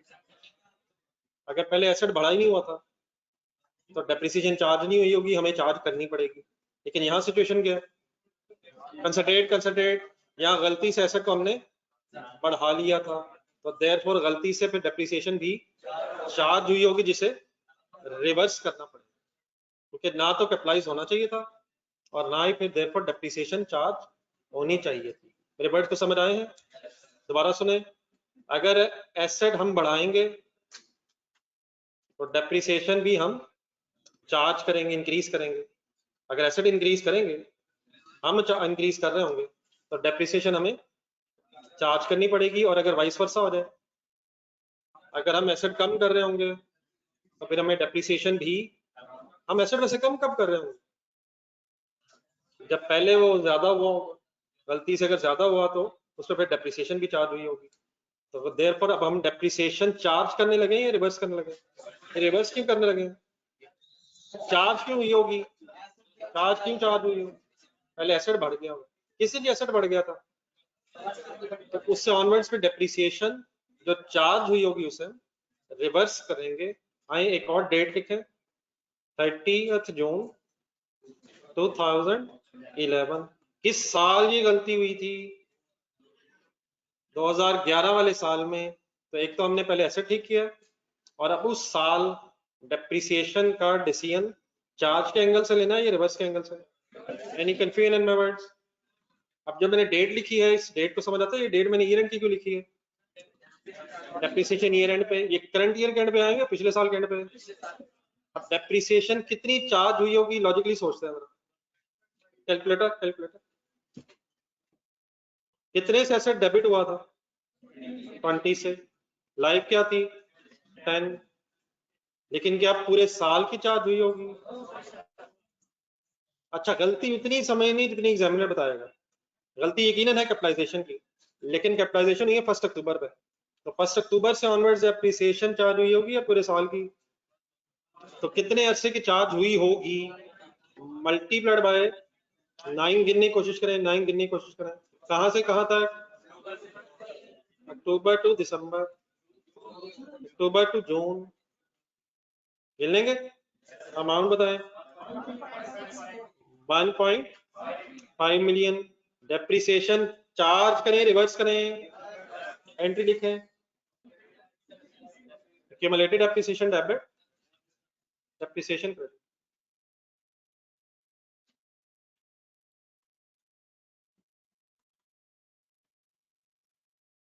Accumulated depreciation debit and depreciation credit.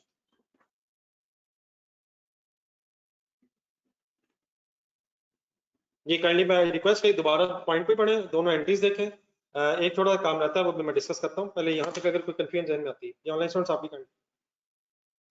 किस दिन क्या हुआ, उससे क्या क्या हुआ, एक नजर इंडिविजुअली प्लीज रिवाइज करें।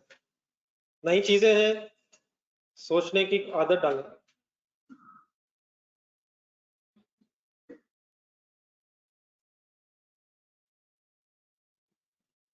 जी ऑनलाइन स्टूडेंट्स प्लीज।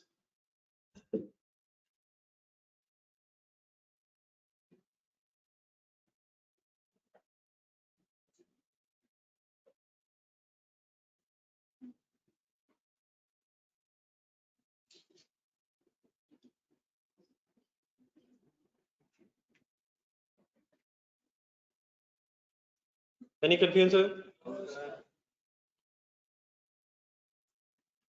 जी 2011 में इस एरर की वजह से कोई और इफेक्ट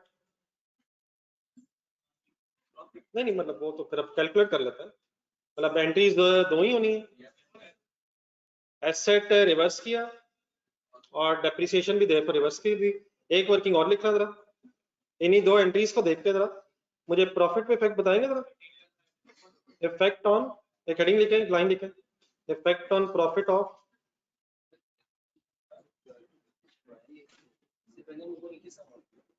20 पे चार्ज हुई है, 20 का प्राइस हुआ हुआ नहीं, जो इसके अलावा होगी वो तो चार्ज होनी चाहिए थी, वो तो सही चार्ज हुई होगी। इस एरर की वजह से जो गलत डेप्रिसिएशन चार्ज हुई होगी, आपने तो बस उसको रिवर्स करना। ये एक लाइन लिखेगा करनी, effect on profit for the year ended, effect on profit of for the year ended. कौन सा ईयर एंडेड? 30 जून 11। हमारी इन एडजस्टमेंट से प्रॉफिट पे क्या फर्क पड़ेगा? ना करें ना करें, रिलैक्स है। पहली एंट्री देखें, काम कंसंट्रेशन का मीडियर। पहली एंट्री देखें, 20 मिलियन से क्या डेबिट हो रहा है?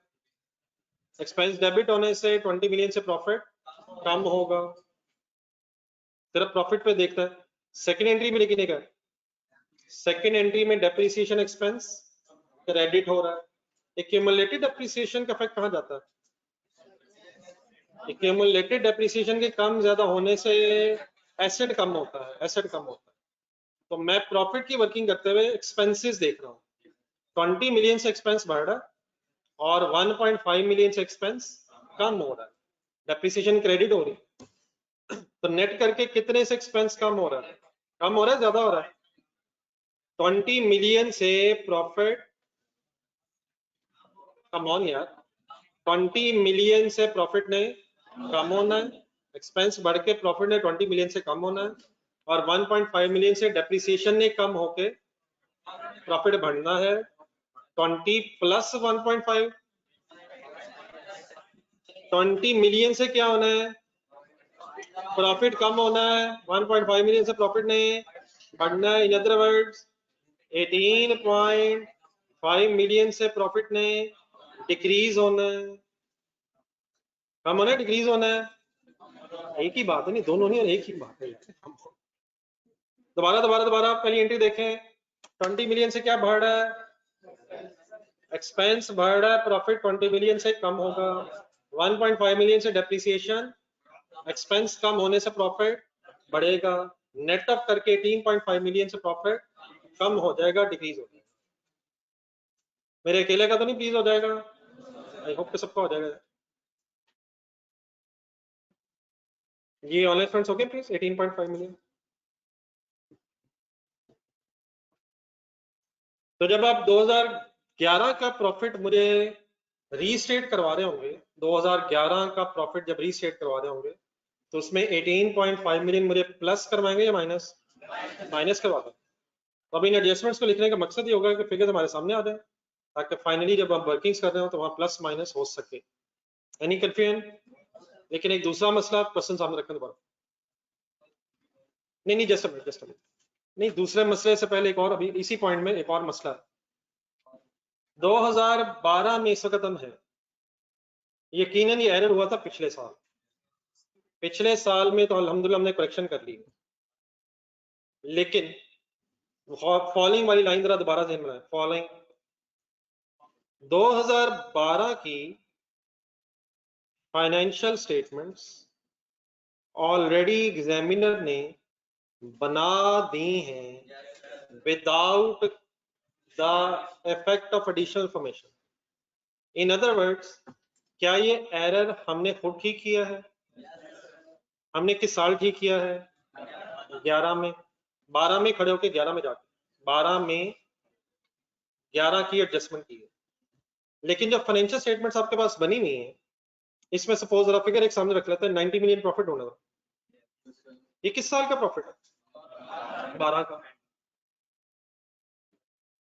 क्या ये प्रॉफिट कैलकुलेट करते हुए एरर ठीक कर लिया गया था? एरर ठीक किए बगैर ये प्रॉफिट कैलकुलेट हुआ, विच मीन्स कि इस साल भी 2012 में भी गलती से मशीन पे डेप्रिसिएशन चार्ज हो गई होगी। दोबारा मशीन ज़हन में लाएं, पहली लाइन पढ़ें। गलती से हमने क्या कर लिया था? मशीन को डेबिट कर लिया था। इस गलती को हमने 2012 के एंड पे खड़े होके ठीक किया है 2011 में, लेकिन एग्जामिनर ने जो 2012 की फाइनेंशियल स्टेटमेंट्स बनाई हैं, क्या वो ठीक करने के बाद बनाई हैं या ठीक किए बगैर ही बना दी हैं? तो मशीनरी ओवर स्टेट थी, तो 2011 में डेप्रिसिएशन चार्ज हुई होगी जो हमने रिवर्स कर ली है, लेकिन गलती से 12 में क्यों चार्ज हो गई होगी? देखिए, अगर 12 की फाइनेंशियल स्टेटमेंट्स ना बनी होती, बल्कि असूलन शायद क्या होना चाहिए था, 12 की फाइनेंशियल स्टेटमेंट्स बनानी ही कब चाहिए थी? जब गलतियां ठीक हो जाती पिछले साल की, और अकॉर्डिंगली फिर 12 की सही फाइनेंशियल स्टेटमेंट्स बना देनी चाहिए थी। लेकिन एग्जामिनर ने आपका टेस्ट कैसे लिया? 12 की फाइनेंशियल स्टेटमेंट्स भी उसने बना के सामने रख दी है, और आपको सिर्फ ये बता दिया है कि जो एडिशनल इंफॉर्मेशन है इसे उसने कंसिडर नहीं किया। लेकिन इससे फर्क ये पड़ता है कि 2012 में भी उस मशीन पे डेप्रिसिएशन चार्ज हो गई होगी, क्योंकि उसकी करेक्शन तो हम खुद कर रहे हैं। क्या ये 12 की फाइनेंशियल स्टेटमेंट्स करेक्शन के बाद बनी है या करेक्शन से पहले बनी है? हमें किससे पता? हमें क्या पता? ये प्लीज बड़ा इंपॉर्टेंट सेंटेंस है, ये क्वेश्चन में ढूंढना पड़ना है। Following additional information has while preparing the above ऊपर कौन से साल वाली? तो क्या 12 में भी गलती से 20 मिलियन की मशीनरी पे डेप्रिसिएशन चार्ज हो गई होगी? हालांकि चार्ज नहीं होनी चाहिए थी। हमें 12 में करेक्शन क्यों करनी पड़ रही है? क्योंकि 12 की फाइनेंशियल स्टेटमेंट्स भी करेक्शन के बगैर बना दी है। आइडियली क्या होना चाहिए था? 12 में करेक्शंस की जाती, करेक्शंस करने के बाद 12 की फाइनेंशियल स्टेटमेंट्स बनाई जाती, लेकिन आपके सामने उसने कैसे रख दी हैं? एडिशनल इंफॉर्मेशन को कंसीडर किए बगैर ये फाइनेंशियल स्टेटमेंट्स प्रेजेंट करती हैं। मींस उसे 20 मिलियन ज़हन में रखना, 20 मिलियन लाइफ इसकी क्या थी? 10। क्या इस साल डेप्रिसिएशन चार्ज हुई होगी? किस साल? 12 में। पूरे साल की चार्ज हुई होगी या 9 मंथ्स की चार्ज हुई होगी? अब पूरे साल की क्यों चार्ज हुई होगी? ड्यूरिंग ये पूरा साल गुजरा, तो ये 12 में इंपैक्ट क्यों आ रहा है? क्योंकि 12 की फाइनेंशियल स्टेटमेंट विदाउट करेक्शन बन गई। तो एक और मेरे साथ जरा वर्किंग स्टार्ट करें, बल्कि एक छोटी सी लाइन लगा दें। लाइन लगाने का मतलब 11 एंड हो गया और 30 जून 2012 की तरह डेट लिखी। ये ऑनलाइन स्टूडेंट्स को मेरी बात समझ आई है?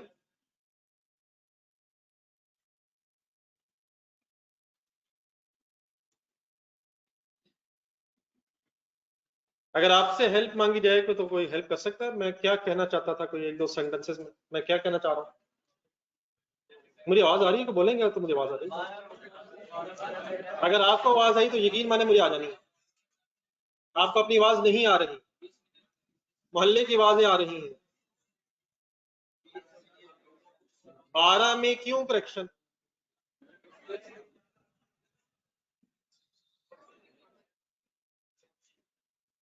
किस चीज की करेक्शन? रिपेयर भी रिवर्स करें, बस क्या करें? 20 divide by 10 is equal to पूरा साल। क्यों? कैंटीन में तो पूरा साल गुजरा है। डेप्रिसिएशन चार्ज हुई होगी या चार्ज करनी होगी? हम क्या करें फिर? रिवर्सल एंट्री बोले, सोचते सोचते लिखें कि आपके साथ क्या होता चला जा रहा है। Cumulated depreciation debit and depreciation credit. ये ऑनलाइन स्टूडेंट्स आपको अपनी आवाज आई है? आपके अंदर से आवाजें आनी चाहिए सर। नहीं, डेफिनेटली मतलब चीजें नहीं है, मैं ट्राई कर रहा हूँ, लेकिन जब तक आप अपने आप को नहीं बताएंगे उस वक्त तक शायद सही बात फाइनल नहीं होगी। क्योंकि जब रिवाइज करेंगे फिर उस वक्त भी आपके जहन में से चीजें उससे इंडिविजुअली आनी चाहिए। 2012 की फाइनेंशियल स्टेटमेंट्स ऑलरेडी बन गई हैं without considering the additional information. Therefore क्योंकि एरर हमने ठीक किया है तो एरर के इफेक्ट्स भी हमें कंसिडर करने पड़ रहे हैं। Okay please. बहरहाल फाइनली ये देख लें, इस एंट्री को गौर से देखें, बताएं इससे को प्रॉफिट पे फर्क पड़ेगा? खुद से डिसीजन ले। एक लाइन पूरी लिखा जरा, इफेक्ट ऑन प्रॉफिट, जिससे वो पिछले साल लिखवाया था। Effect on profit for the year ended, for the year ended 23 जून 2012। कितने से? 2 मिलियन से क्या होगा? क्या कम होके क्या बढ़ रहा है? डेप्रिसिएशन क्रेडिट का मतलब एक्सपेंस कम हो रहा है, जिससे क्या होगा? तो प्रॉफिट के एंगल से फाइनली 2 मिलियन, डेप्रिसिएशन कम होने से प्रॉफिट इंक्रीज हो जाएगा। ठीक हो गया यार? रिपेयर एडजस्ट नहीं होनी 2012 में दोबारा, रिपेयर की करेक्शन हो गई 11 में, उसकी वजह से जो डेप्रिसिएशन के इफेक्ट से क्यूमुलेट हो रहे हैं अगले सालों में, उसकी शायद वर्किंग हो रही है। आई होप कि finally everything is clear now. तो जब 2012 का प्रॉफिट अब मेरे वर्किंग करवा रहे होंगे तो उसमें 2 मिलियन फिर प्लस करवाएंगे या माइनस? प्लस करवाएंगे, माइनस। चलिए अल्हम्दुलिल्लाह आपने पॉइंट नंबर 1 फाइनल कर दिया है। आए पॉइंट नंबर 2 की भी बहस कंप्लीट कर। मैं थोड़ा सा फाइनल, हमारे इस क्वेश्चन में 2 इश्यूज थे। नंबर 1 क्या था? एरर था। दूसरा बता दें, हेडिंग बताएं क्या लिखूं? Change in estimate. जी ऑनलाइन स्टूडेंट से इकट्ठे प्लीज। जी मिस्टर स्पॉन्सर।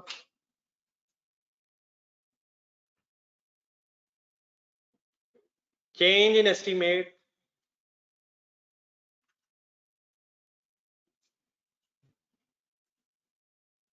इससे पहले ये मैं वर्किंग करूं, अपने जहन में जरा ढूंढें कि अगर एस्टीमेट चेंज हो जाए तो करना क्या होता है। WDV कैलकुलेट होती है and then WDV is depreciated over total useful life, नहीं रिमेनिंग। किस डेट पे वर्किंग करूं? ना ना ना ना, वर्किंग वर्किंग वर्किंग कर लेते हैं, बाकी ठीक है, एंट्री एंड में ही होगी। WDV किस दिन कैलकुलेट करेंगे? Date of change in estimate. उसकी बेस पे डेफिनेट डेप्रिसिएशन की अमाउंट कब चार्ज होनी चाहिए, वो ईयर एंड है, लेकिन WDV कैलकुलेट कब कर लें? 1 जुलाई 11। करंट ईयर या लास्ट ईयर? क्वेश्चन आपकी तरफ काफी आने, मेरी तरफ से ध्यान रखिएगा। एस्टीमेट चेंज हो जाए तो date of change in estimate पे आपने पहला काम कैलकुलेशन ऑफ WDV।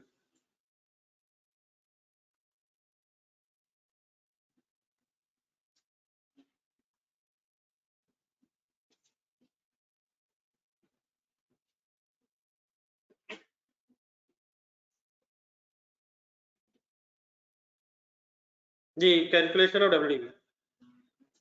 कॉस्ट बताएं क्या?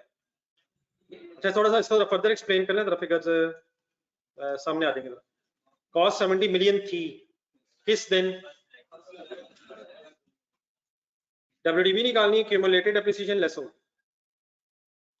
किस साल की? 1 जुलाई 10, ईयर एंडेड 30 जून 11 मेरा ख्याल है। कितने साल गुजरे हैं एस्टिमेट होना चाहिए इन्होंने पहले? 1 साल। तो पिछला साल ज़हन में लाएं, डेप्रिसिएशन कैसे चार्ज हुई होगी? 70 माइनस रेजिडुअल वैल्यू एनी है नहीं, गिवन नहीं है, 0 डिवाइडेड बाय 8 5 थी मल्टीप्लाइड बाय 1 क्या 1 ईयर। यार पिछले साल में तो 2 साल गुजरे थे, कोई मसला नहीं, वो पिछला साल सवाल। किस डेट पे WDV कैलकुलेट कर लेनी है आपने? उस डेट पे जिस डेट पे एस्टिमेट चाहिए, 1 साल, ठीक है। 14 क्या accumulated appreciation, therefore cost minus accumulated appreciation, what is 56 WDV? explain करते रहिए पहले।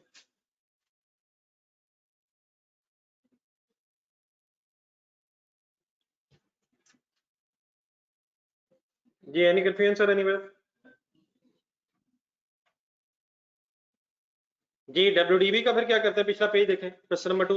एक सेकंड रिवाइज जल्दी revise. WDV is then depreciated over remaining useful life। अब डेफिनेटली ये जो वर्किंग मैं कर रहा हूँ किस साल की डेप्रिसिएशन की वर्किंग कर रहा हूँ?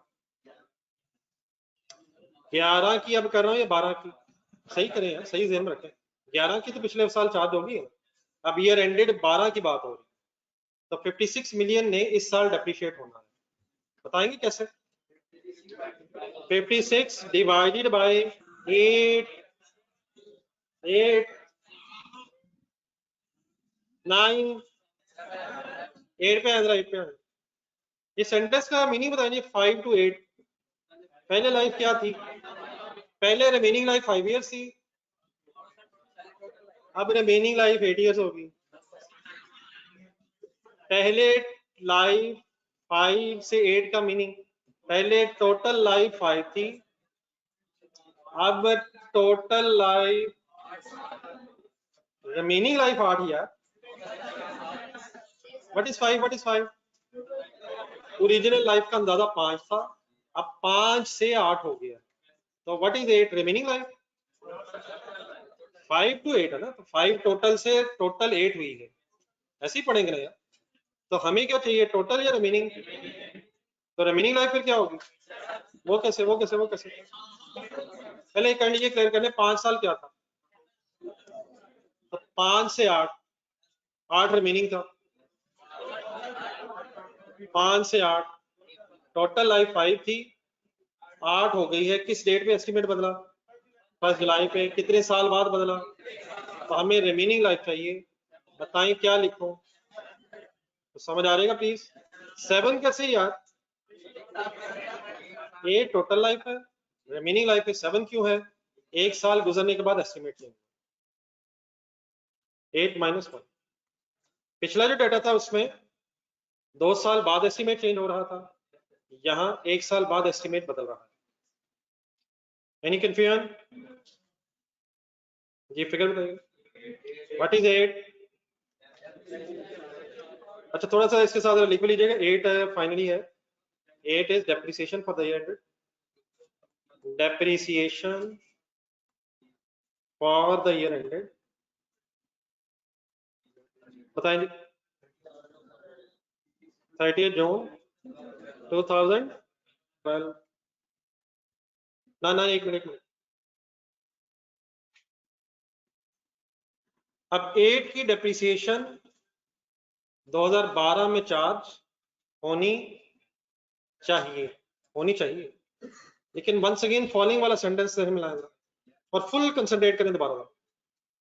इसी सवाल में ये मसले हल कर लें, नेक्स्ट क्वेश्चन में फिर आप बताइएगा। फॉलोइंग वाला सेंटेंस दोबारा से मिलाएं। क्या मतलब इस फॉलोइंग का सेंटेंस में? नीचे वाली इंफॉर्मेशन कंसिडर किए बगैर 2012 की फाइनेंशियल स्टेटमेंट्स बन गई हैं, तो एस्टीमेट तो हमने चेंज किया है। 8 डेप्रिसिएशन चार्ज होनी चाहिए, ऐसे ही है सर। लेकिन क्या 2012 की फाइनेंशियल स्टेटमेंट्स ऑलरेडी बन गई हैं विदाउट चेंजिंग द एस्टीमेट? तो क्या इस साल डेप्रिसिएशन चार्ज हुई होगी पहले based on original estimates, old estimates? तो वंस अगेन ये जो इशू आता है ना, इसको जरा कहानी समझ रहा। 8 तो चार्ज होनी थी, असूलन क्या होना चाहिए था? 8 चार्ज करके फाइनेंशियल स्टेटमेंट्स बनाई जाती हैं।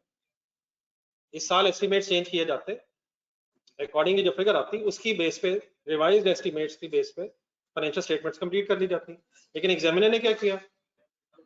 Without considering the change in estimate as well as error, financial statements बना दी थी। तो एक सेकंड जरा दोबारा फिगर्स की तरफ आए। 14 जरा कहीं ढूंढना है, स्ट्रेट लाइन मेथड था। क्या 14 की डेप्रिसिएशन इस साल भी गलती से चार्ज हो गई होगी? वो क्यों?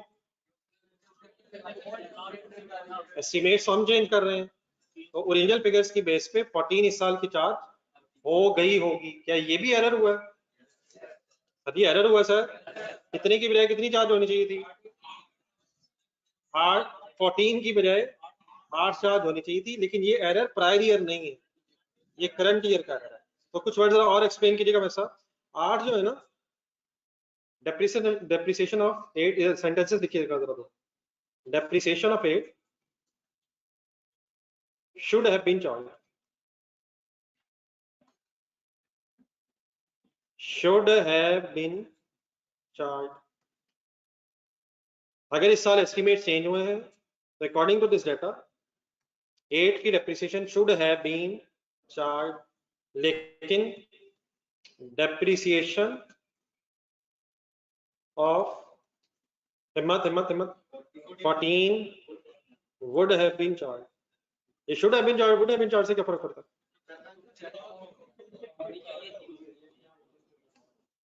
8 मिलियन चार्ज होनी चाहिए थी, 14 क्यों चार्ज हुई होगी यार? कमाल होगी। और यार जब इस साल एस्टीमेट बदल गए हैं तो फिर सही चार्ज हुई होगी। अगर इस साल एस्टीमेट चेंज हो गया है तो इस साल की फाइनेंशियल स्टेटमेंट सही बनी होंगी।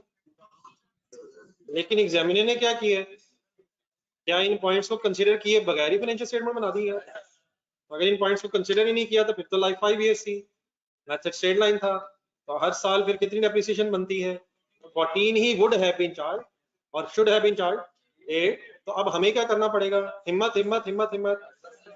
डेप्रिसिएशन ऑफ रुपीज, एक लास्ट सेंटेंस लिखना जरा। डेप्रिसिएशन ऑफ रुपीज 6, ठीक है? कैसे?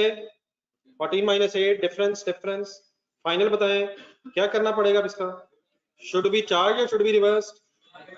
कितनी चार्ज हुई है, कितनी होनी चाहिए थी? कम चार्ज हुई है, कितनी ज्यादा चार्ज हुई है? तो उसको should be reverse. Depreciation of rupees 6 million should be reversed. Done है सर? वाई रिवर्स यार? और यार ये तो चार्ज होनी थी 8 यार, 8 चार्ज होनी थी, कितनी हो गई है? तो 6 को रिवर्स करेंगे तो एंट्री क्या बनेगी? एक्यूमुलेटेड डेप्रिसिएशन डेबिट, लिख ले, एंट्री लिख लो। Accumulated depreciation debit and depreciation credit. Was it an error? Was it an error? But it is current period error which should be corrected in the current period. Error हुआ था estimate change, लेकिन estimate change record नहीं किया, जिसकी वजह से current year में भी गलती हो गई, जो अल्हम्दुलिल्लाह आपने ठीक कर दी। लेकिन क्या इस गलती से भी प्रॉफिट पे कोई फर्क पड़ेगा? गलती की करेक्शन से। लिखे फाइनल एक सेंटेंस लिखे, इफेक्ट ऑन किस साल का प्रॉफिट?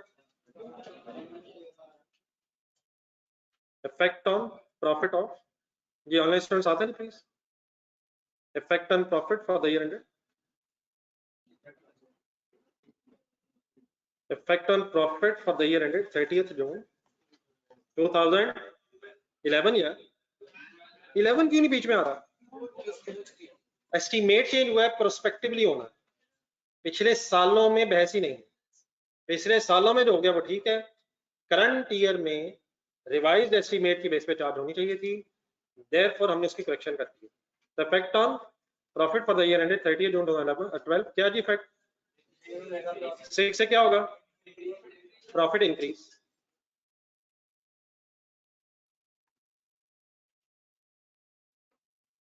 आई होप कि आपने एंजॉय किया।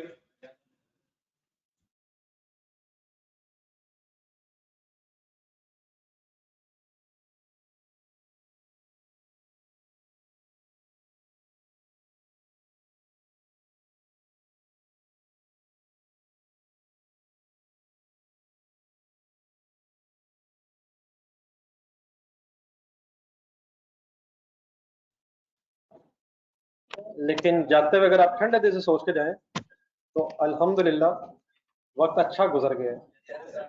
वो आना समटाइम मुश्किल लगता है, लेकिन जाते हुए सही एनालिसिस कीजिएगा कि शायद वक्त ज़ाया होने से बच गया। यकीनन बड़े पॉजिटिव काम हमने करने थे इस टाइम, कोई नहीं इंशाल्लाह दोबारा जाके कर लेंगे। अच्छा आपको कैसे पता चला क्लास एंड हो गई है? वाकई एंड हो गई है, लेकिन कम से कम ये देख लें क्वेश्चन एंड नहीं हुआ, हमने सिर्फ वर्किंग लिख ली है, तो कल इंशाल्लाह इस क्वेश्चन को ऐसे ही शुरू करके कंप्लीट कर लेंगे। घर के लिए होमवर्क तो नहीं होना चाहिए, कल खुद आ जाइएगा ये होमवर्क, और कल टाइम नॉर्मल वही होगा जिस टाइम पे आप आते हैं। लेकिन ये जो लास्ट लाइन में दो भाई बैठे हैं, काइंडली बेटा टाइम सेट करें, 15-20 मिनट से आज आधा घंटा आगे होंगे। नहीं वो आपके पीछे दो भाई जो है ना, ये और गेम ऑन किए हुए, ये आधा पौना घंटा लेट पहुंचते हैं, कॉस्ट में सबसे पहले पहुंच जाते हैं। तो इंशाल्लाह नॉर्मल टाइम 8 बजे मुलाकात जी 31 पे ये ऑनलाइन स्टूडेंट्स ठीक है जी प्लीज। होमवर्क ये कल का कि खुद आ जाना है जी, नमाज बस 5 मिनट तक 1:10 तक पढ़ 1:30 पे क्लास है, तो 1:10 तक इकट्ठा हो जाए, मसला वगैरह कर लो, 1:10 पे नमाज खाला करा नीचे मस्जिद में पढ़ आज इंशाल्लाह मगरिब असर के बाद शायद वहाँ सर यहाँ वो सेवल की मस्जिद आई है ना, ठीक है, किधर होंगे तो ठीक है, मैं शायद सरदार निकाल मैं यहाँ मस्जिद बदर मस्जिद जी कॉस्ट की क्लास इंशाल्लाह 1:30 पे मुलाकात होगी जी, नमाज पढ़ने आप दिन नहीं बेटा, टेस्ट मेरा ख्याल है 1 आध दिन का गैप और रख लेते हैं, तैयारी कर लीजिएगा, मैं कल क्वेश्चंस बता दूंगा, ट्यूसडे या वेडनेसडे को दे दीजिएगा टेस्ट, ठीक है अब्दुल? चेंज होने के बाद डेप्रिसिएशन उसी रेट पे चार्ज करनी है, ये नहीं वो तो ईयर एंड पे ही हो, डब्ल्यूडीबी स्टार्ट पे कैलकुलेट करनी है, इसलिए मैंने वो डेट लिखी है। अब 30